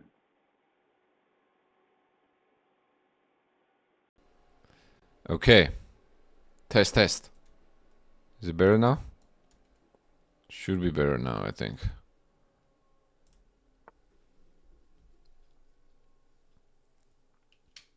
Okay, meanwhile, what happened on the board? What happened on the board was White had one active piece, which was the dark squared bishop here, and we managed to neutralize that active piece.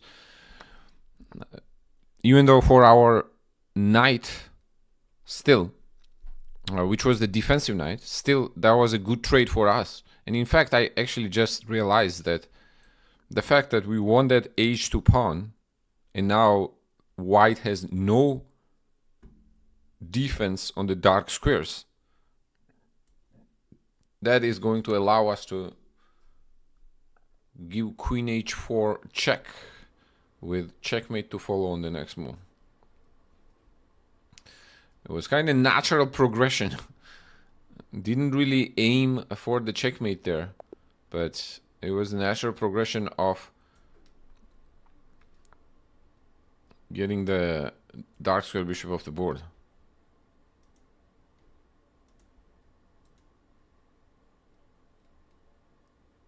You did see the signals? Bro. Bro.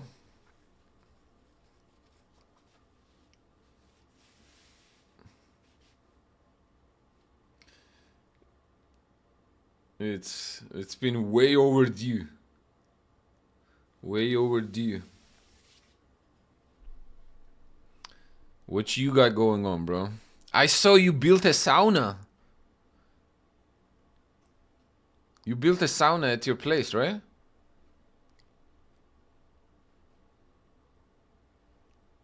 How is that? Did you do that all yourself? That must have been crazy, huh? I saw the final picture. How long did it take you?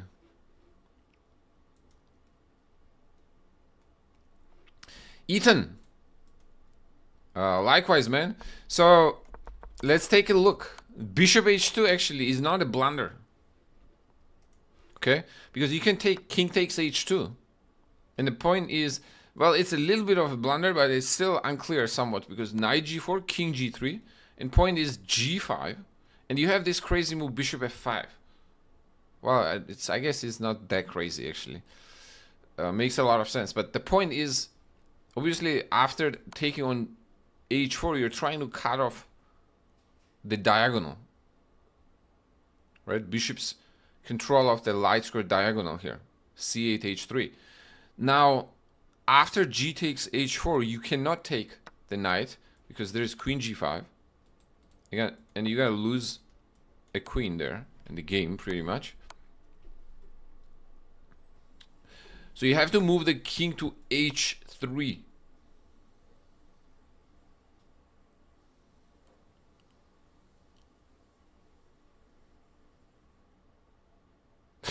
Kinda looks crazy, no? We go queen g5, bishop c8, rook c8, and it's actually very unclear. Look at this. Look at this move here. Knight takes d5, and white is slightly better. Queen takes here. You know why? King g4. Queen takes g2. King takes h4, and white is slightly better.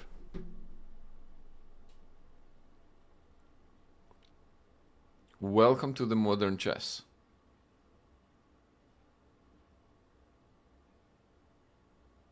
This is absolutely insane, actually.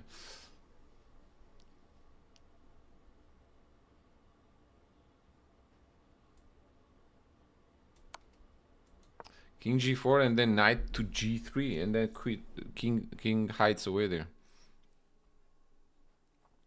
It's one of the most awesome things. Slept like a baby. Yeah, I bet. Usually, I've been out of the gym recently, but when I would go to the gym, I would try to stop by sauna at least once a week or so.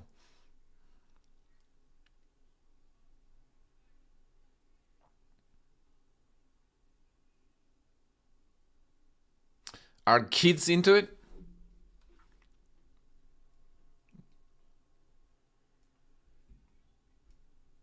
Good craftsman you are, bro.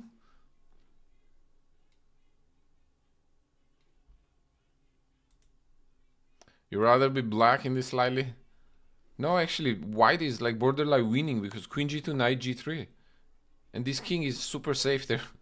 As crazy as it may sound, that king is very safe on g4.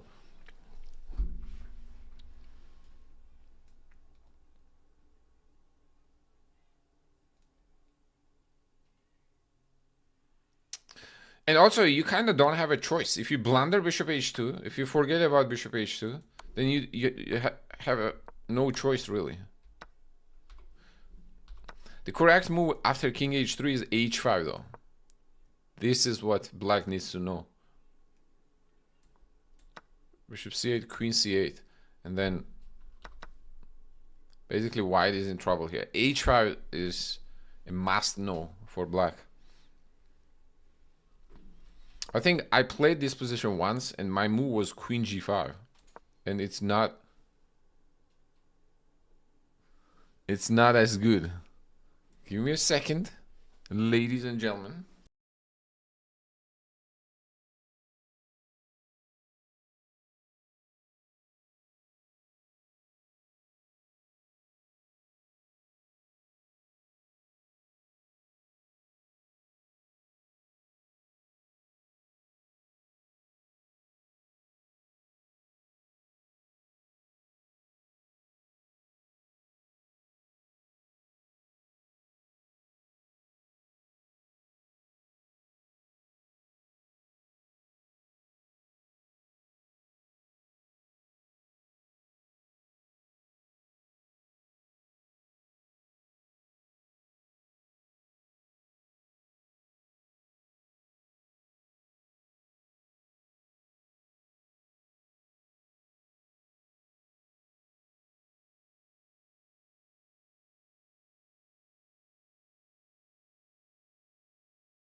All right, we're back.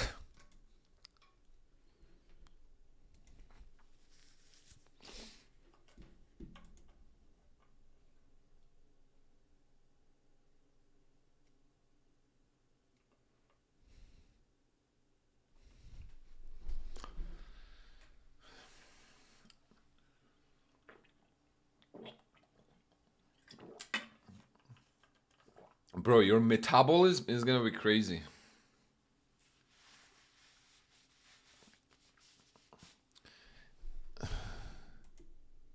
Danny, hey Danny. Danny, what's up? Anyways, what a crazy position, huh?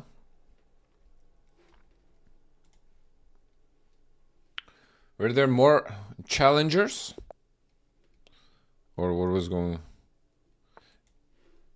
Oh man, Ponziani. Wow. What an opening. You know, Ponziani was my pet line, actually, childhood line. I got to 2200 with Ponziani. Like, literally, that was my only opening with white.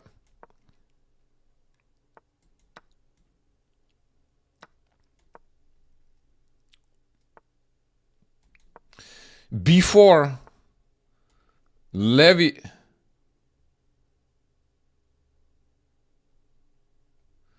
Before Levy and everyone kind of like, you know, before it was the mainstream. I think Levy kind of made it mainstream.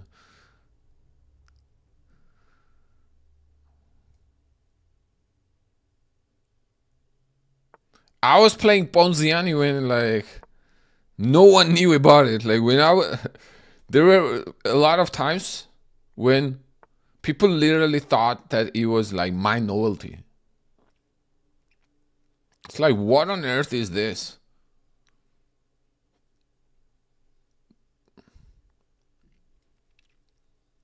Okay, maybe not quite mine. Mine would be probably a little bit of an exaggeration, but I didn't have the copyrights.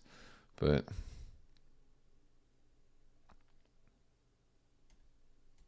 bro, I'm was it Rosen? Really? Was it Eric? Okay, for some reason I thought it was Levy, but could be.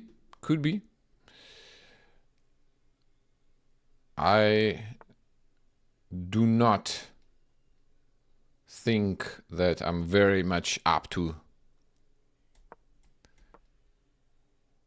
date on chess trends. So you might be right.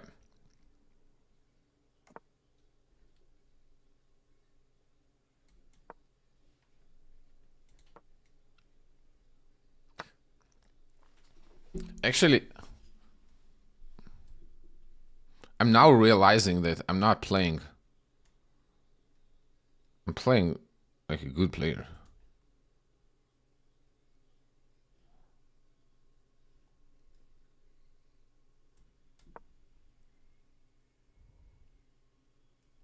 Would you ever do the Tiger Modern? Bro, are you... Did you look up my opening repertoire and then like try to get style points here, or what's going on? I'm a modern player too. I've played a lot of modern in my life.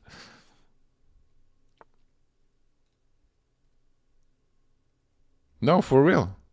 Like if you go into database, it's like... That's why I'm thinking that you are trolling, because I have a lot of games in the database on modern.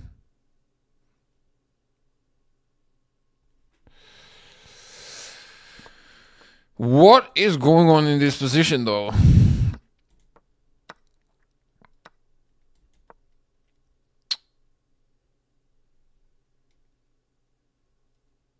It looks quite wild.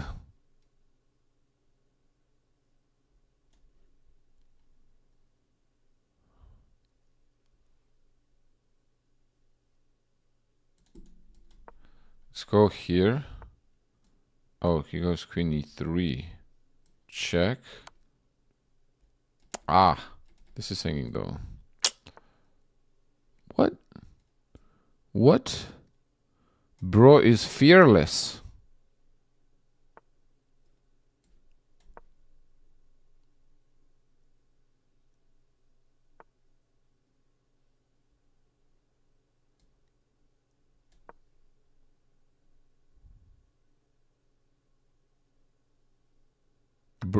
Bro is fearless. Okay, at least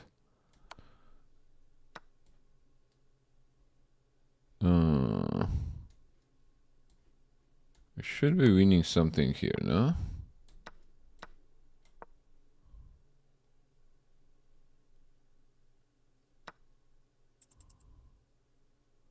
No? We're not.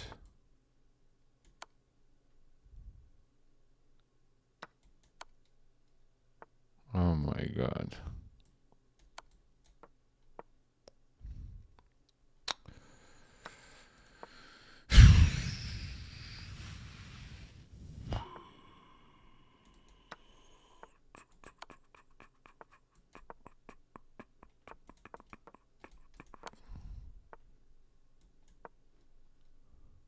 Okay, I spent too much time there.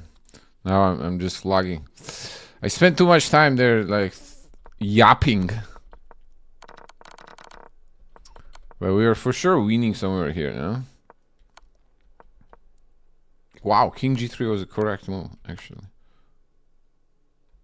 I should have played takes here. Takes in Bishop E5. Ooh, Rook C1. And then Rook F8.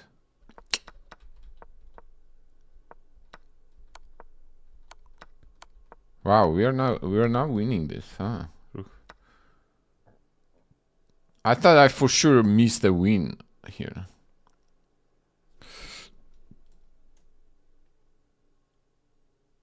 But apparently the best I have is a draw.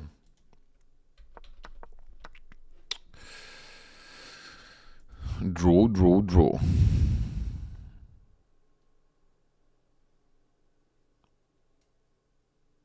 Henry is asking, why did you conclude on putting your H rook on the C file and not the A8 rook? What was the thinking process? My A8 rook was defending the pawn on A5. That's what was my thinking process.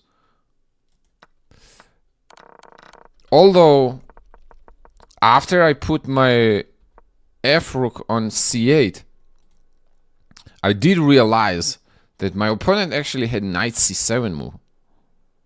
This is a typical trick in King's Indian positions.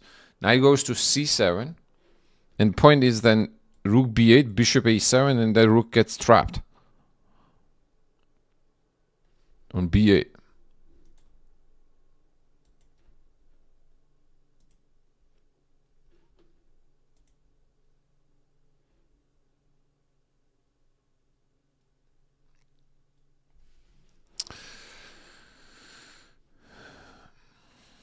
So yeah, Luis,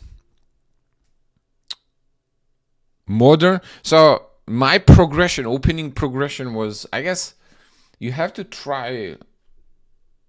Like, if you're an active player, I think having versatile opening repertoire makes it fun. You want to make it fun, right? I wouldn't say my opening repertoire is that wide, but you know what I mean. The modern, yeah, modern is a fun line. I still play a lot of modern to this day.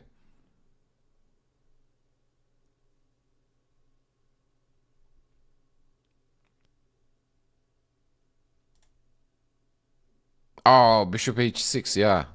You're right, math nerd. So I guess knight c7 doesn't work after all. I guess king h7 naturally.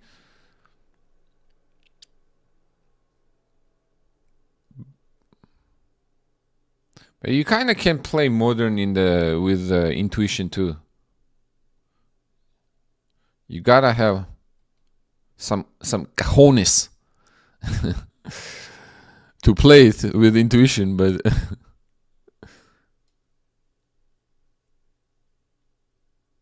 but I think it's possible. The same way you play King's Indian, you would play King's Indian with a lot of King's Indian is played with the feeling, I feel. No? I don't think a lot of King's Indian players know the exact move orders in all the different lines.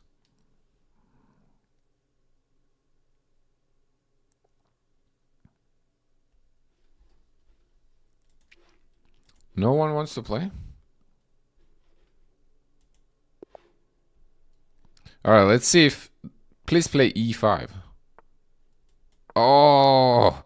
We got Ponziani! Man, I haven't played Ponziani in so long. Let's go. On this we go bishop b5, right? Or is it queen a4?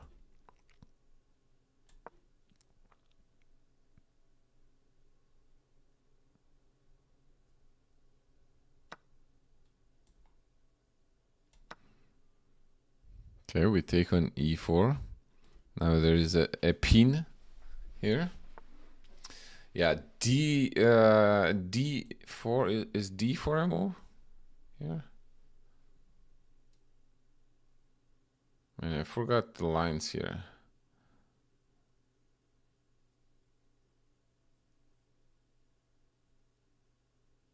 Is d4 a move? Takes knight c6, or I just take and go castle. I mean, go bishop c4. Ah, he has this, right? Or what's going on here? Let's go bishop c4. Now we are attacking the queen d6. I'm assuming we go short castle.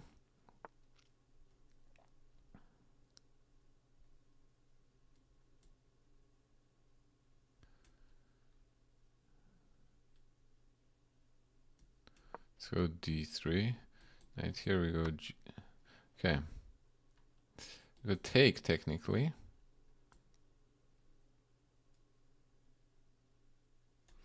Yeah, we could take because if queen takes c6, I think.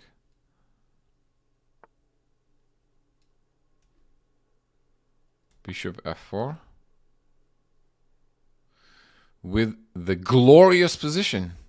Look at this position. Absolutely beautiful. All right, let's take a pawn.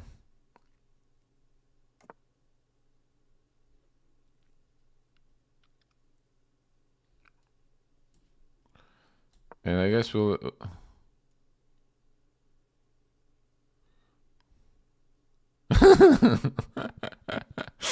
It's literally Ponzi scheme.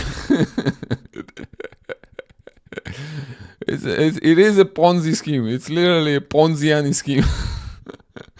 That's funny. That is funny, bro.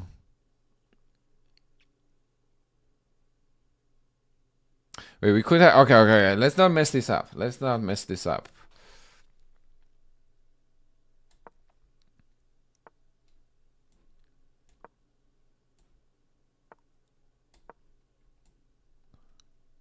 We have to.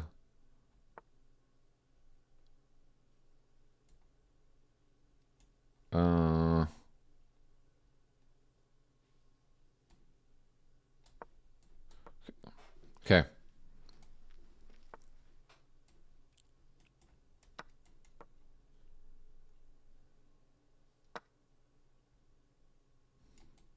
Okay. Again, we spent too much time yapping. So now I have to focus up a little.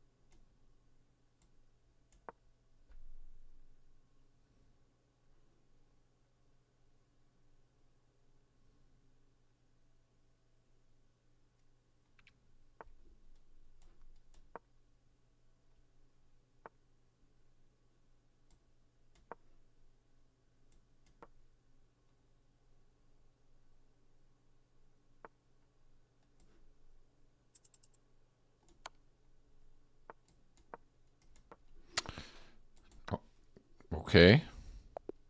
Wow. All right. I think if queen takes a7 there, I mean, we are up a pawn and we're better, obviously, but 16 seconds, I'm not sure. I'm not sure I would be able to convert that in 16 seconds, honestly.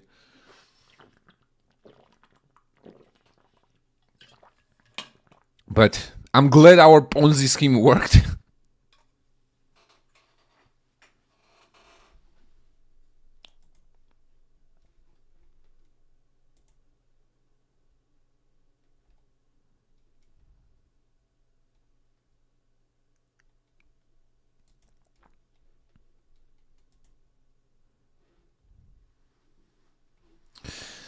The only thing I hate about the modern is the lines where both sides trade the queen early and you lose castling right as black. Like, it's fine, but I don't... It seems kind of boring. Yes, I would agree, but black doesn't have to play e5. I mean, there are some lines where you probably... like, avoiding it is not good either. But you don't have to play, like... You can start technically with g6, bishop g7, d6, a6, b5. You don't have to push e5.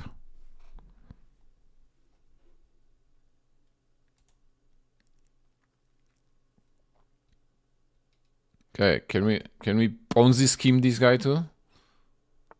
Nah, he doesn't play.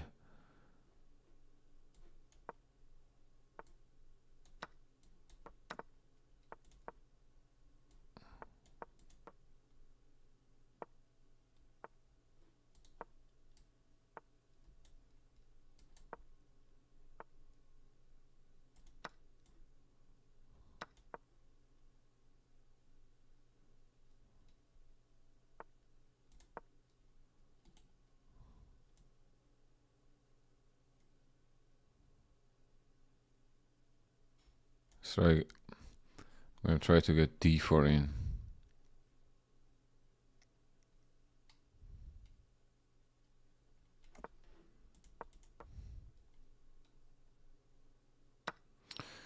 Oh my god, thank you. I was gonna say thank you for thank you for C4, but oh, okay, we'll take a donation of a piece.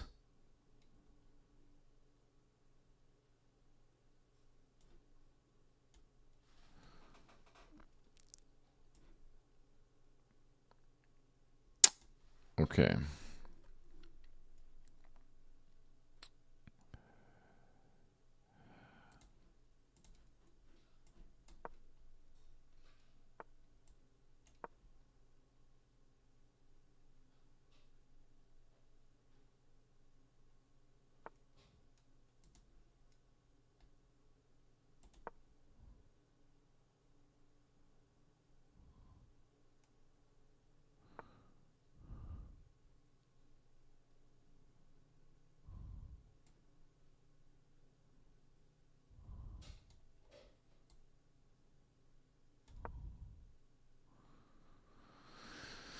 Maybe bishop h6 actually. Bishop h6 would probably... What?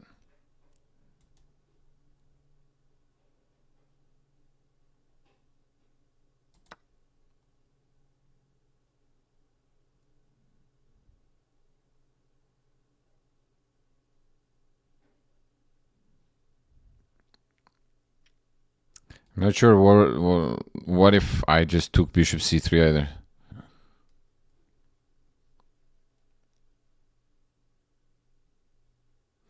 Piggies on 7th? What's up?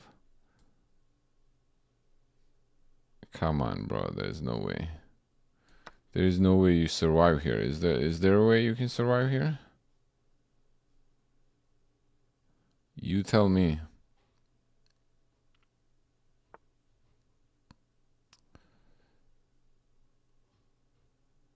Oh, wow. Okay. I guess there might be. Alright. Check.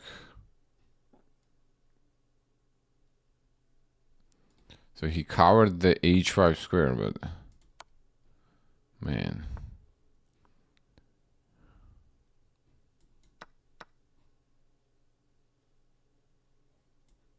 Check.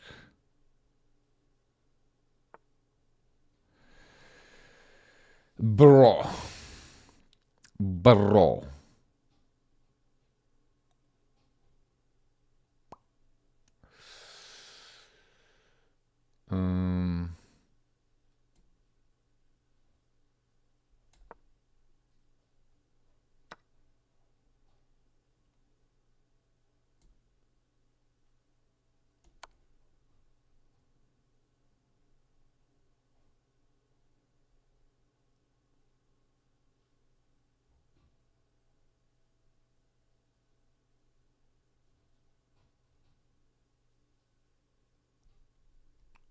There's gotta be mate, right? I don't see how, but I don't see exactly how, but Queen G7 and yeah, there's gotta be mate there. Piggy's on 7th. I think you were right. He could have taken on h3, but okay, the guy just blundered the bishop, so we had an extra bishop there.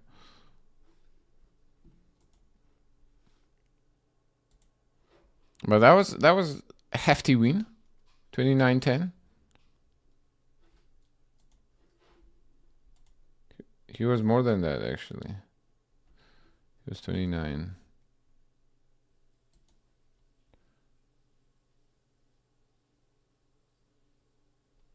The founder of chess school's phenomenon.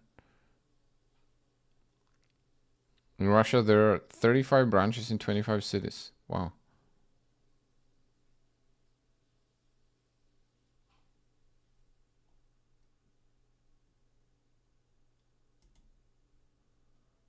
And he is also on Twitch, apparently.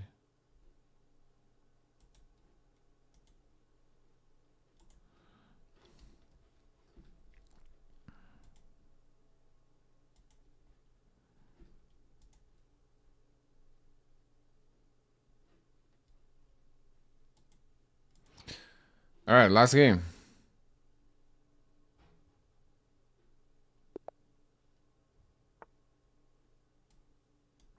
Let's play King's Indian.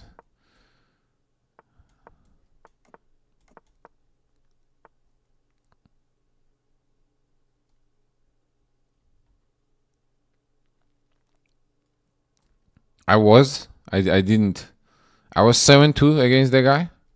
I didn't pay attention, honestly.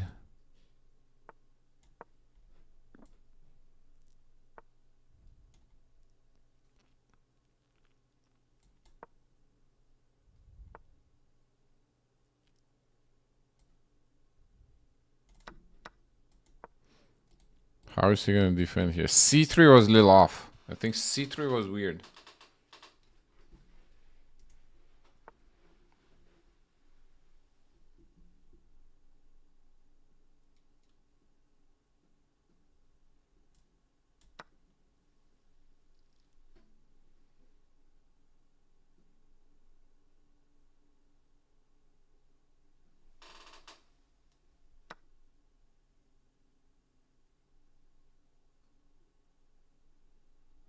Ponziani is a legit opening, man. Ponziani is a, you know, is the real deal.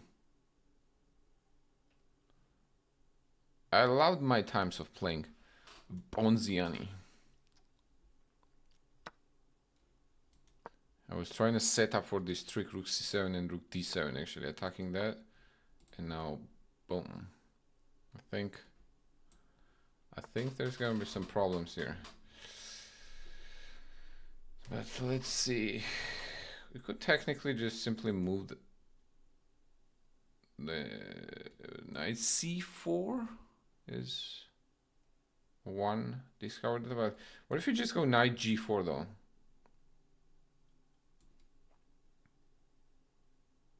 Yeah, knight g4 I think takes, and then there's no way to get out of the pin, is there? Ah, bishop b4. I forgot about this, man.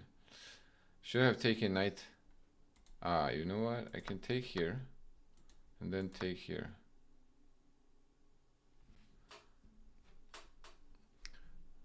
On d2, so I think we still win some material, namely a piece.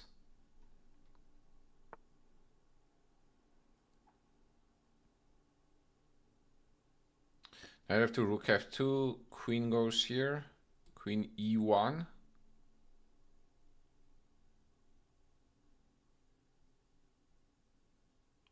Rook b2.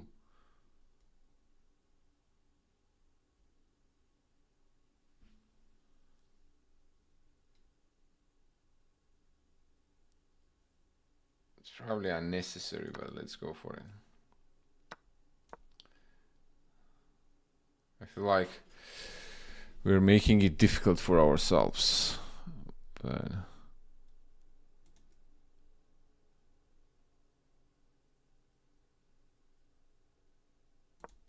let's see.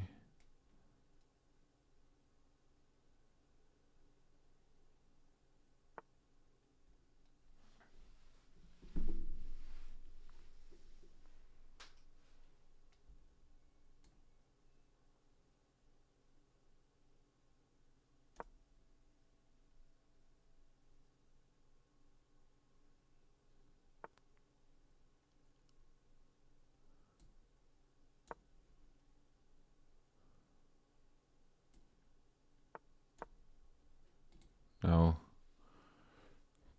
do we win something here? I think we're gonna win something.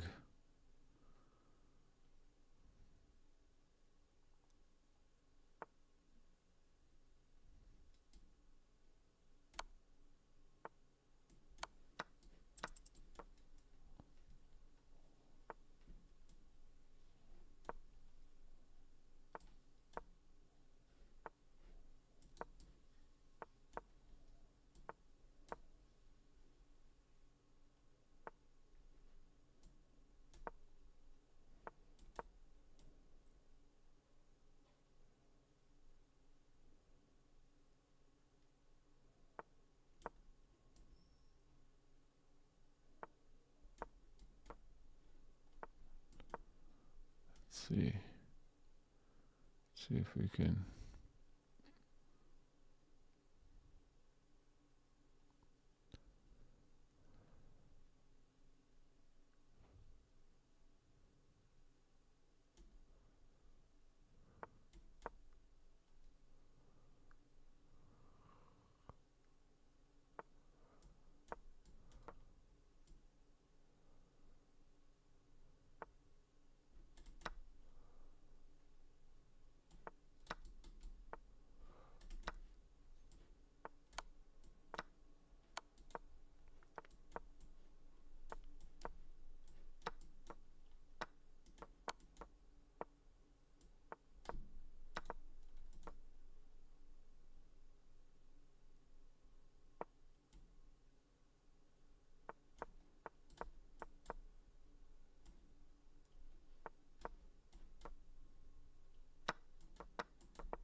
What would you say is the worst playable opening? Grob? Yeah, Grob is pretty bad.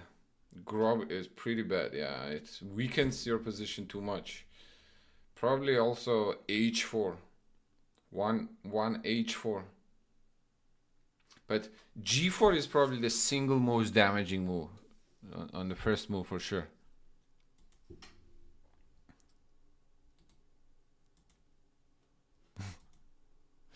What's going on, my friend? Pool.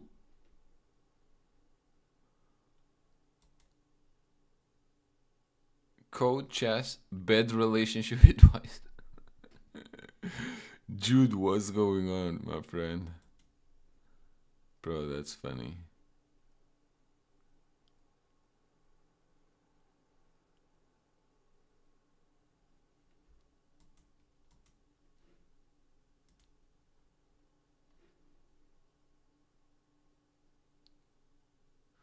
I heard you play the Black Lion.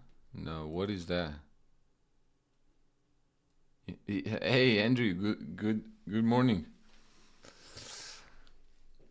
It was a good stream. I was about to wrap it up.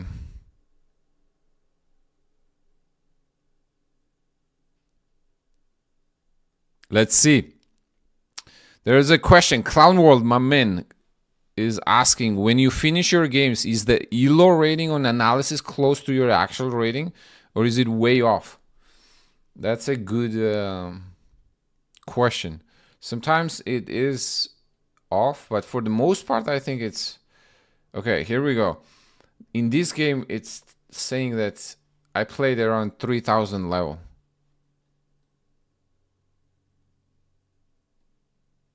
But I mismanaged my time, so I guess. Do I play with followers? I do play with followers, but man, I am super hungry right now. Okay, I've been like earlier on, I was playing and also explaining ideas, and I didn't realize how hungry I was until like I think recently I had a little bit of a sugar crash, so now I'm like very hungry. The Maggie Man, yo, the Maggie Man, what's up? Magnus, is that you? Pawn h4 after bishop g4, says Daniel Weber. Daniel, pawn on h4 after what? Pawn on a4 after bishop g4. Where was bishop g4? I mean, okay, we were winning here on many ways. It was not the matter of whether we were winning or not. I think it was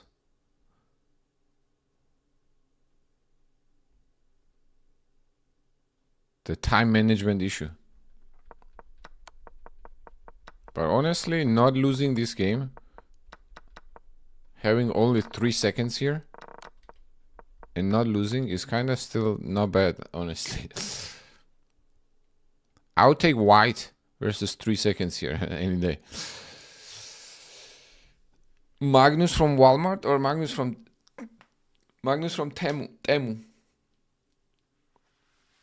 Burnt filet mignon. Filet mignon burnt would also be good, bro.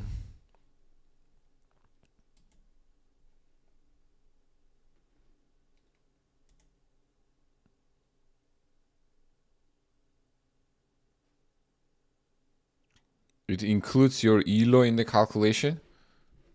Yeah, I think it actually, the question, to your question earlier on, Clown World, it does include, I think it factors in your rating.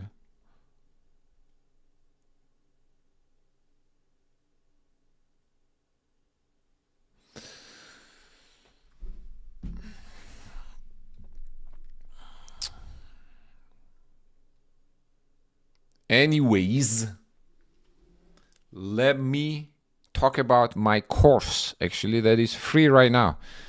I posted a video on my YouTube channel yesterday, okay?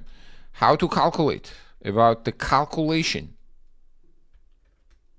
okay? How to calculate in chess in general, and methods of making decisions in chess, okay? Mainly for players targeted like 1000 ELO and up.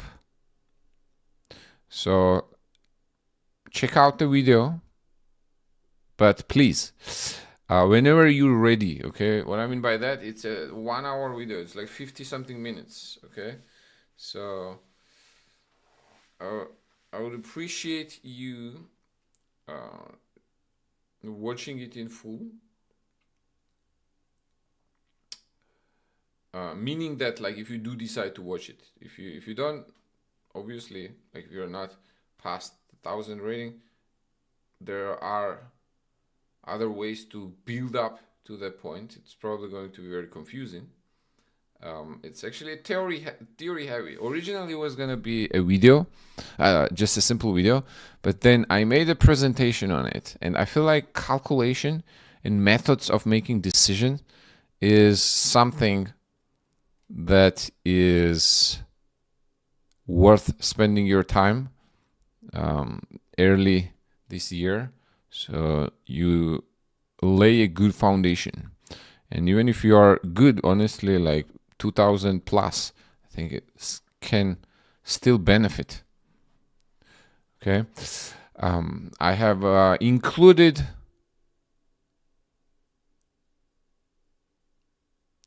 my man Pull. I talk specifically about that in the video, bro. I talk specifically how to limit your candidate moves to 2 to 3 moves with your positional judgment. With the positional judgment. Now, you won't be able to completely eliminate calculation. Okay? That's just not possible, because big part of chess is calculation. So you gotta need to calculate short variations, like 2 to 3 moves, but mainly what it is about is trusting your positional judgment to limit candidate moves to 2 to 3 moves. Confusion happens when your tree of analysis have like 10 candidate moves. Then you're doing something wrong, and the tree is going to be too dense, so you're not going to be able to calculate. Okay, so anyways, I have the video. It should be about little over 50 minutes. Then I also have in my group, the school group, which I have links on my Twitch and on my YouTube. Let me paste this one as well here, or here, for example. And then I also have exercises. And this is going to be type of course that I'm adding exercises for different levels, 1000 to 2000. Okay. At the moment, I have 12 exercises, but I think no matter your level until you're like 2200 plus, it is going to give you a challenge. Anyways, check that out. Okay. Join my group. Check that out. It is all free at the moment. If you want to... Wait, someone joined my community and then...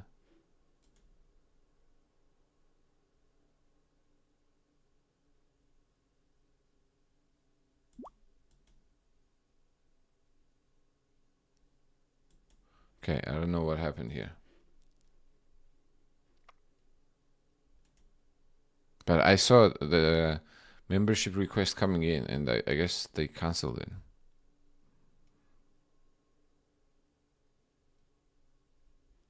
Can you cook the dummies? Asks Maggie Man. You are 1200. My best game rating was win versus a 2000. Absolutely, but my friend, I don't think cooking the dummies should be your goal. Your goal should be cooking the good players. So you should be asking really, can I beat good players with it?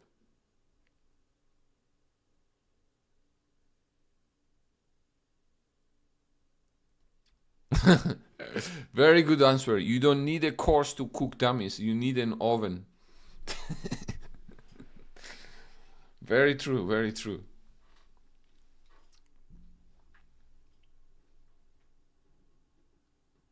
But your goal should be to beat good players, not the dummies, really. Okay. One, because if you're playing a lot of dummies, then I'm not gonna say it, you know, but that should be alarming.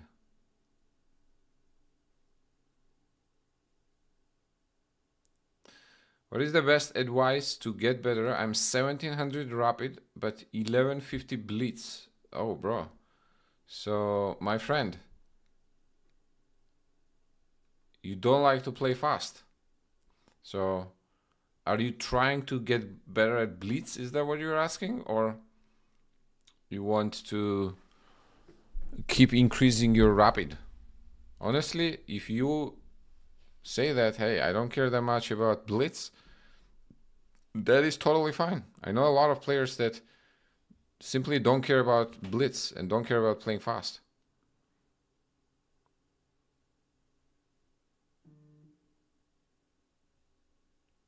No, my friend. No, my friend. Please don't even consider it. I know that was a joke, but we are in a very sensitive times right now. What happened to Dania was a tragedy, and I think we should all be aware that it's a very sensitive, like cheating in chess is a very sensitive topic.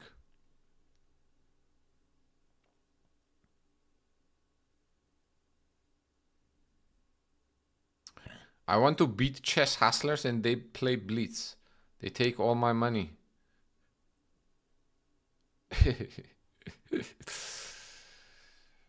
The ability of quick perception. I think then, my friend, you should do exercises timed. Do you do puzzles?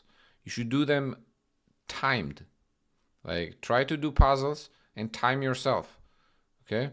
Like, whatever, like right now, you're trying, like, whatever your puzzle rating is, right? Let's say your puzzle rating is 2000 and you do puzzles, right?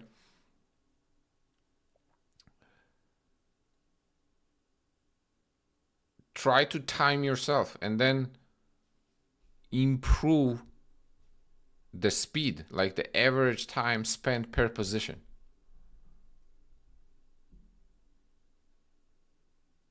Run it I'm very hungry. I have to head out now, so we cannot play right now, but hopefully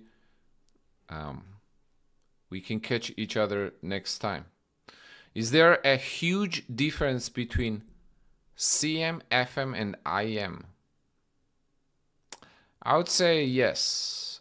CM and IM, there is a huge difference. FM and IM, not that much. Like CM, I think is what, 2100 or 2200 FIDE?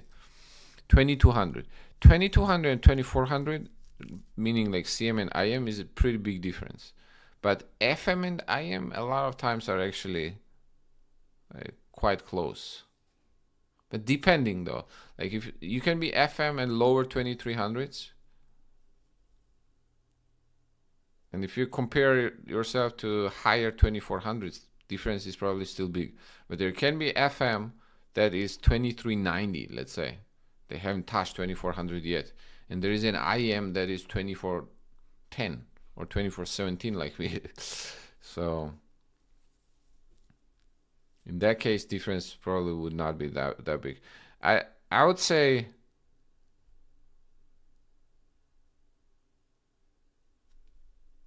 every 100 point is a goalpost.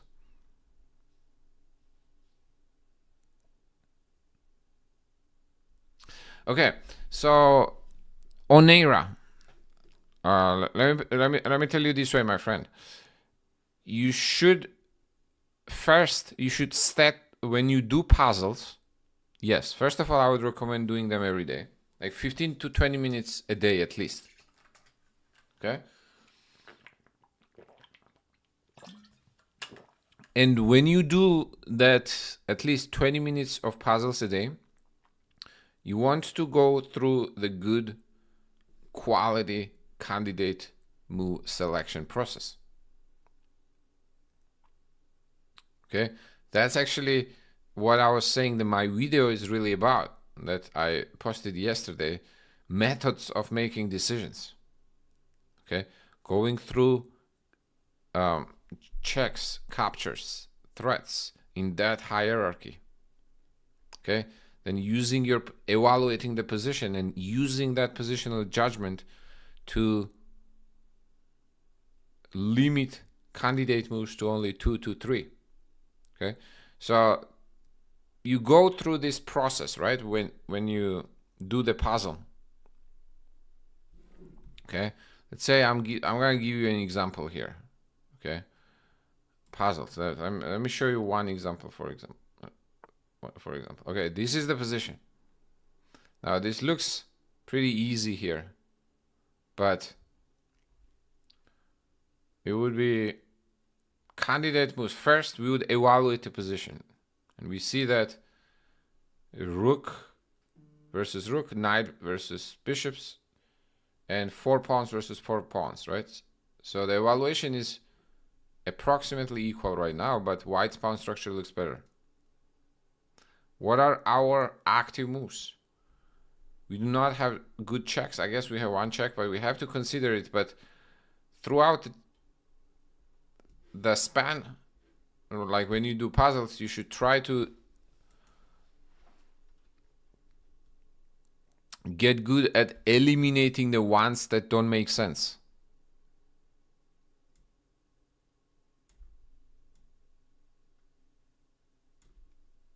Okay, so like that. So you eliminate ones that don't make that much of a sense here, and that would lead us to, you don't have good checks, you don't have good captures here. What about threats? And then we see that we have rook d2, and now king c4. How do we take? If we take there, king c3. What if you take with the knight? Then anyways king c3. Then what actually? Yeah, what do we do here? Take with the knight, king c3.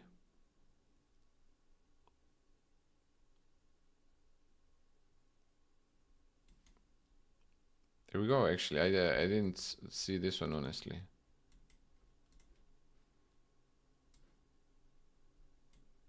Bro, oh, my Twitch got somewhere. What happened to my Twitch?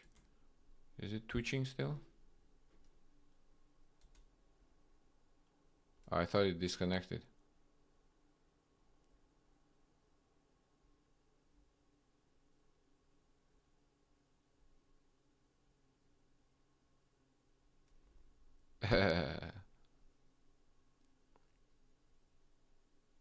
კარგად, კარგად. კარგად. სანდრო.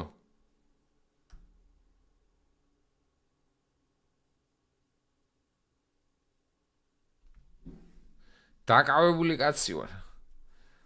დაკავებული კაცი ვარ.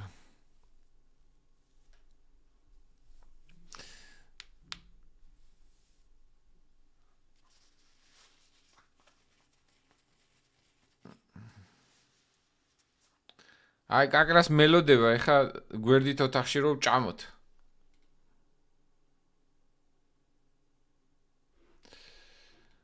Rook takes d4, king c3, knight a3.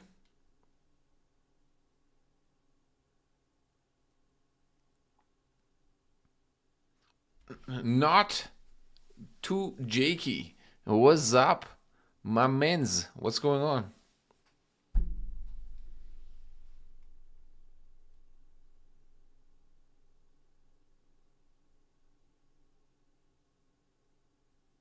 Oh yeah, not even rook d4. Actually, knight a3 immediately. Oh, that's just a. That was just a fork. But you see what I mean, right? Hey, thank you. Thank you for the donation. I appreciate it. $5. Much appreciated, my friend.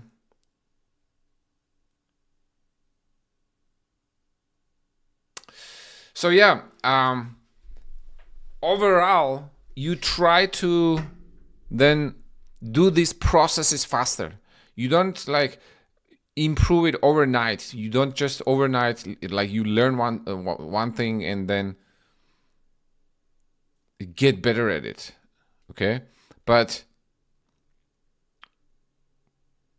second week is going to be easier than the first week. Then the third week is going to be easier than the second week. And you get the point, right?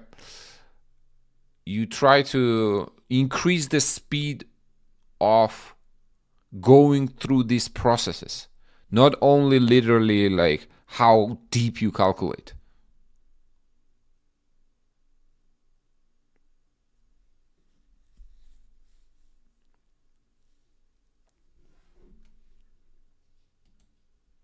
And you do it one exercise at a time.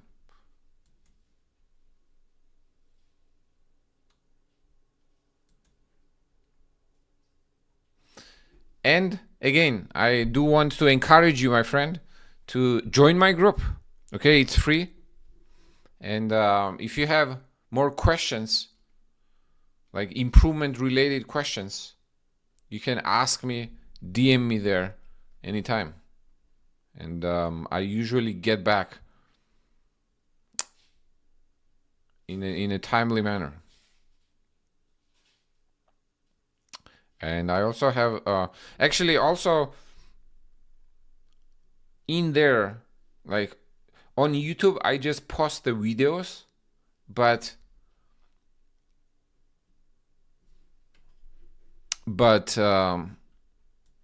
in the group, I also post full files of the videos and exercises.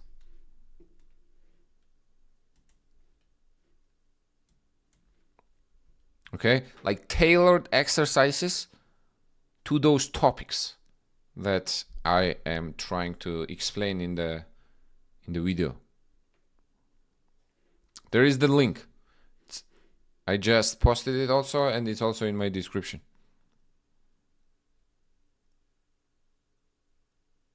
I am 18 and I want to be international master. Can I do it? You can. There are examples when like people started at 14, 15 and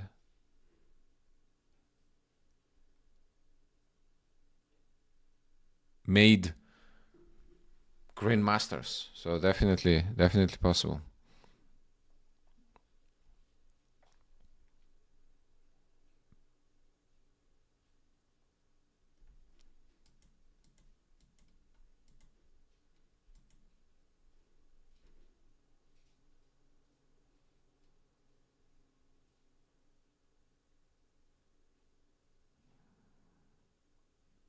Checks, captures.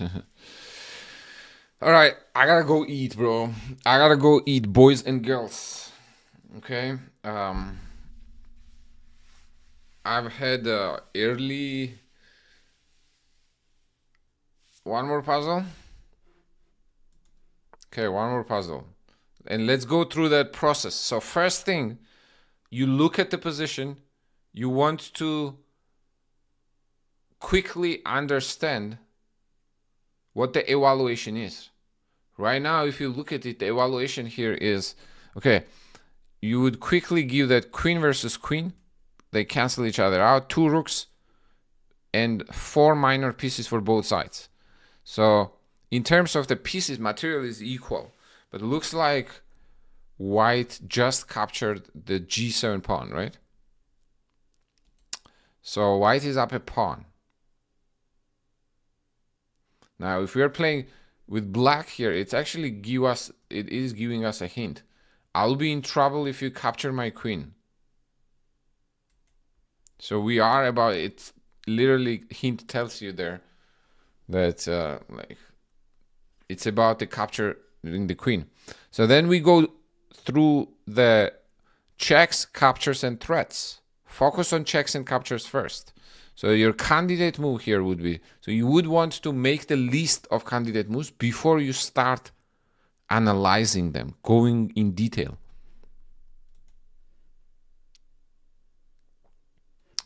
Okay? And you do that with, let's say, bishop f2 is one check.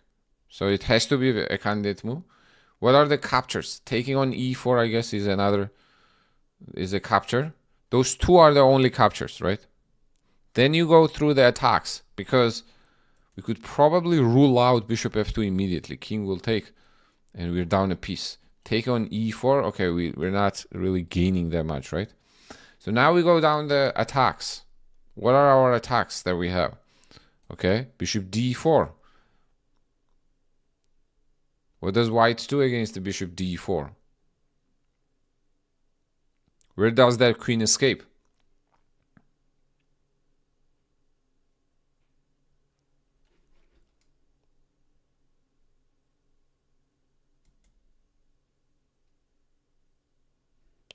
Queen h6. Okay, queen goes to h6. So that gives us an idea. The most natural move here would be bishop d4, but that gives us the idea that the queen is trying to escape to h6. So can we attack queen in a way that is also going to control the h6 square? And there we go. I think we have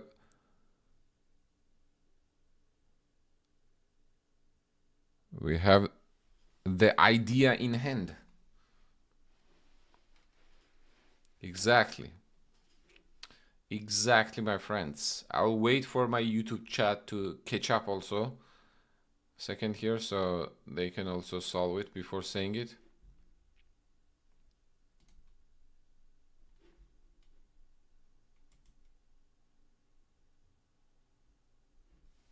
Meanwhile, I'm going to accept the membership here.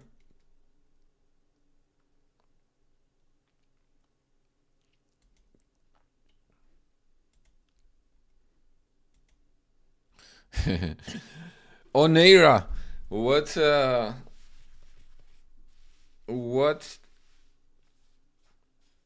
stakes do people usually do hustlers play in the park? Like $5, $10 per game? What are the stakes usually?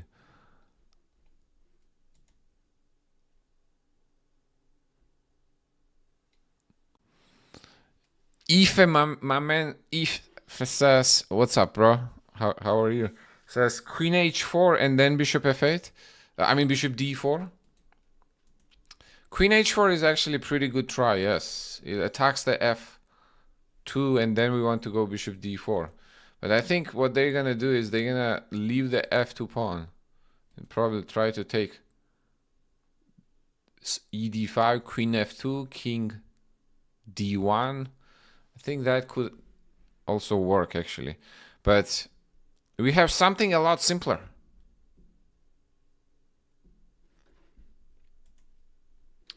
We can try.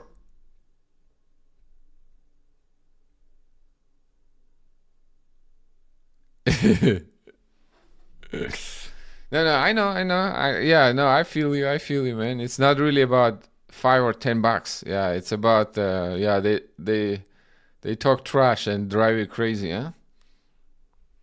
Yeah. Plus, when you're on the other side of it, like they talk trash and then you beat them, that's another kind of very satisfying feeling. I love when people trash talk. Actually, not only in chess, honestly, I just enjoy trash talk and competitiveness in all sports. Punisher plays h5.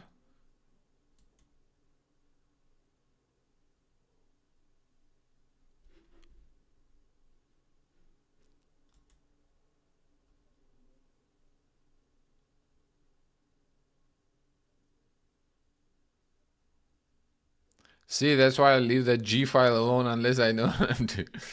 Yeah. Yeah, Queen h6 would be a safe square. Oh, yeah. Queen h4 also actually does not take away the h4 square. If it doesn't, h6 is still protected. You know? So, yes.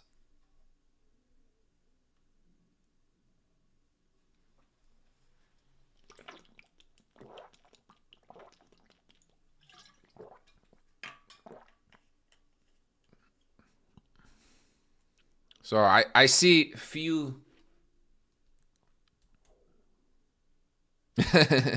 You're hustling me. Send in the challenge, bro. Or did you already send it? I'll accept it. But yeah, I saw few correct responses. So long story short,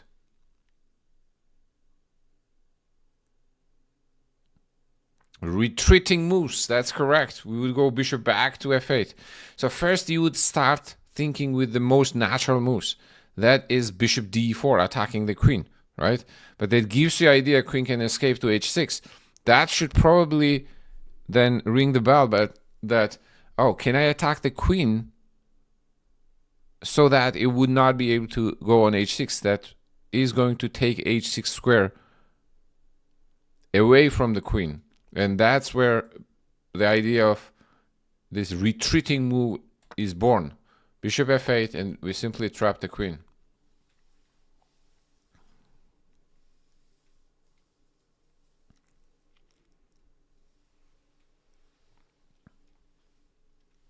Yeah, retreating moves usually are trickiest to see. You don't, it's kind of not natural. You usually don't consider retreating moves. But now you know. Now you know. Pieces can go back and forth. You should consider both.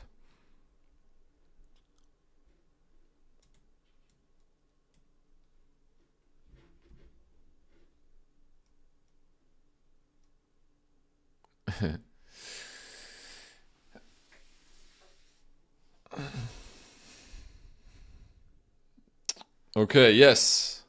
I'm gonna try to get into some late food shenanigans. All right, today was fun. Very involved chat on both YouTube and Twitch. Okay. Also, I'm running a challenge. If you are challenge motivated person, I'm very challenge motivated person. You know, like usually, like if there is nothing on the line, basically having something on the line always like it gives me motivation. And my challenge for January is 3,000 Blitz rating and 3,000 subs on YouTube. So if you want to join my challenge, you join my group and you'll find the post there, which is like pinned post. And you can share with me and the community also what your goal is and what your grind is. If not, when you join, you can just enjoy free courses. There are a bunch of free material there. And I also post more lessons every week.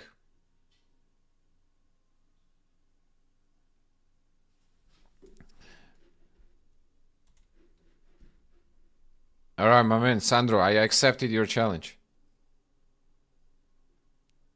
for the daily game.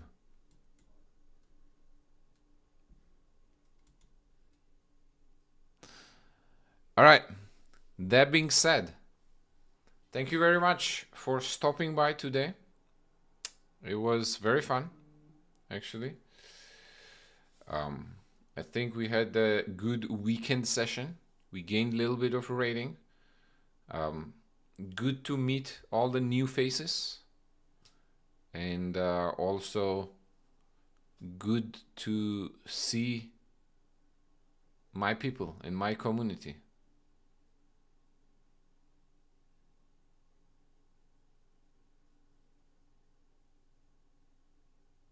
Playing chess is already the grind. No, I mean more like, what's your goal? Let's say for January, and what's your goal for the first part of 2026? What's your goal for 2026 in general? There can be so many things, bro. You know what I mean, but I think that was just a joke.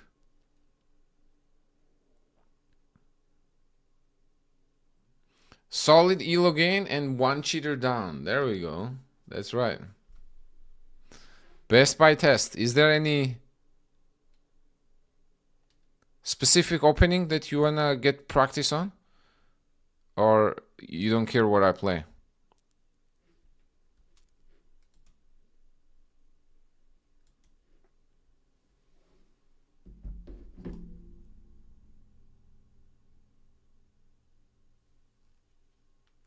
No, let's just have fun. All right, then I'm gonna go for Sicilian. And that being said, I am signing out for now. Cheers, much love. And let's start the week strong.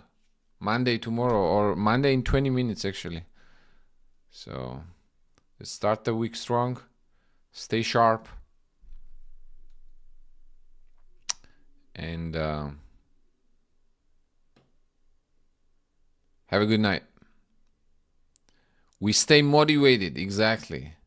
We stay sharp, stay locked in. Let's get it. Let's get it, whatever it is that you're after.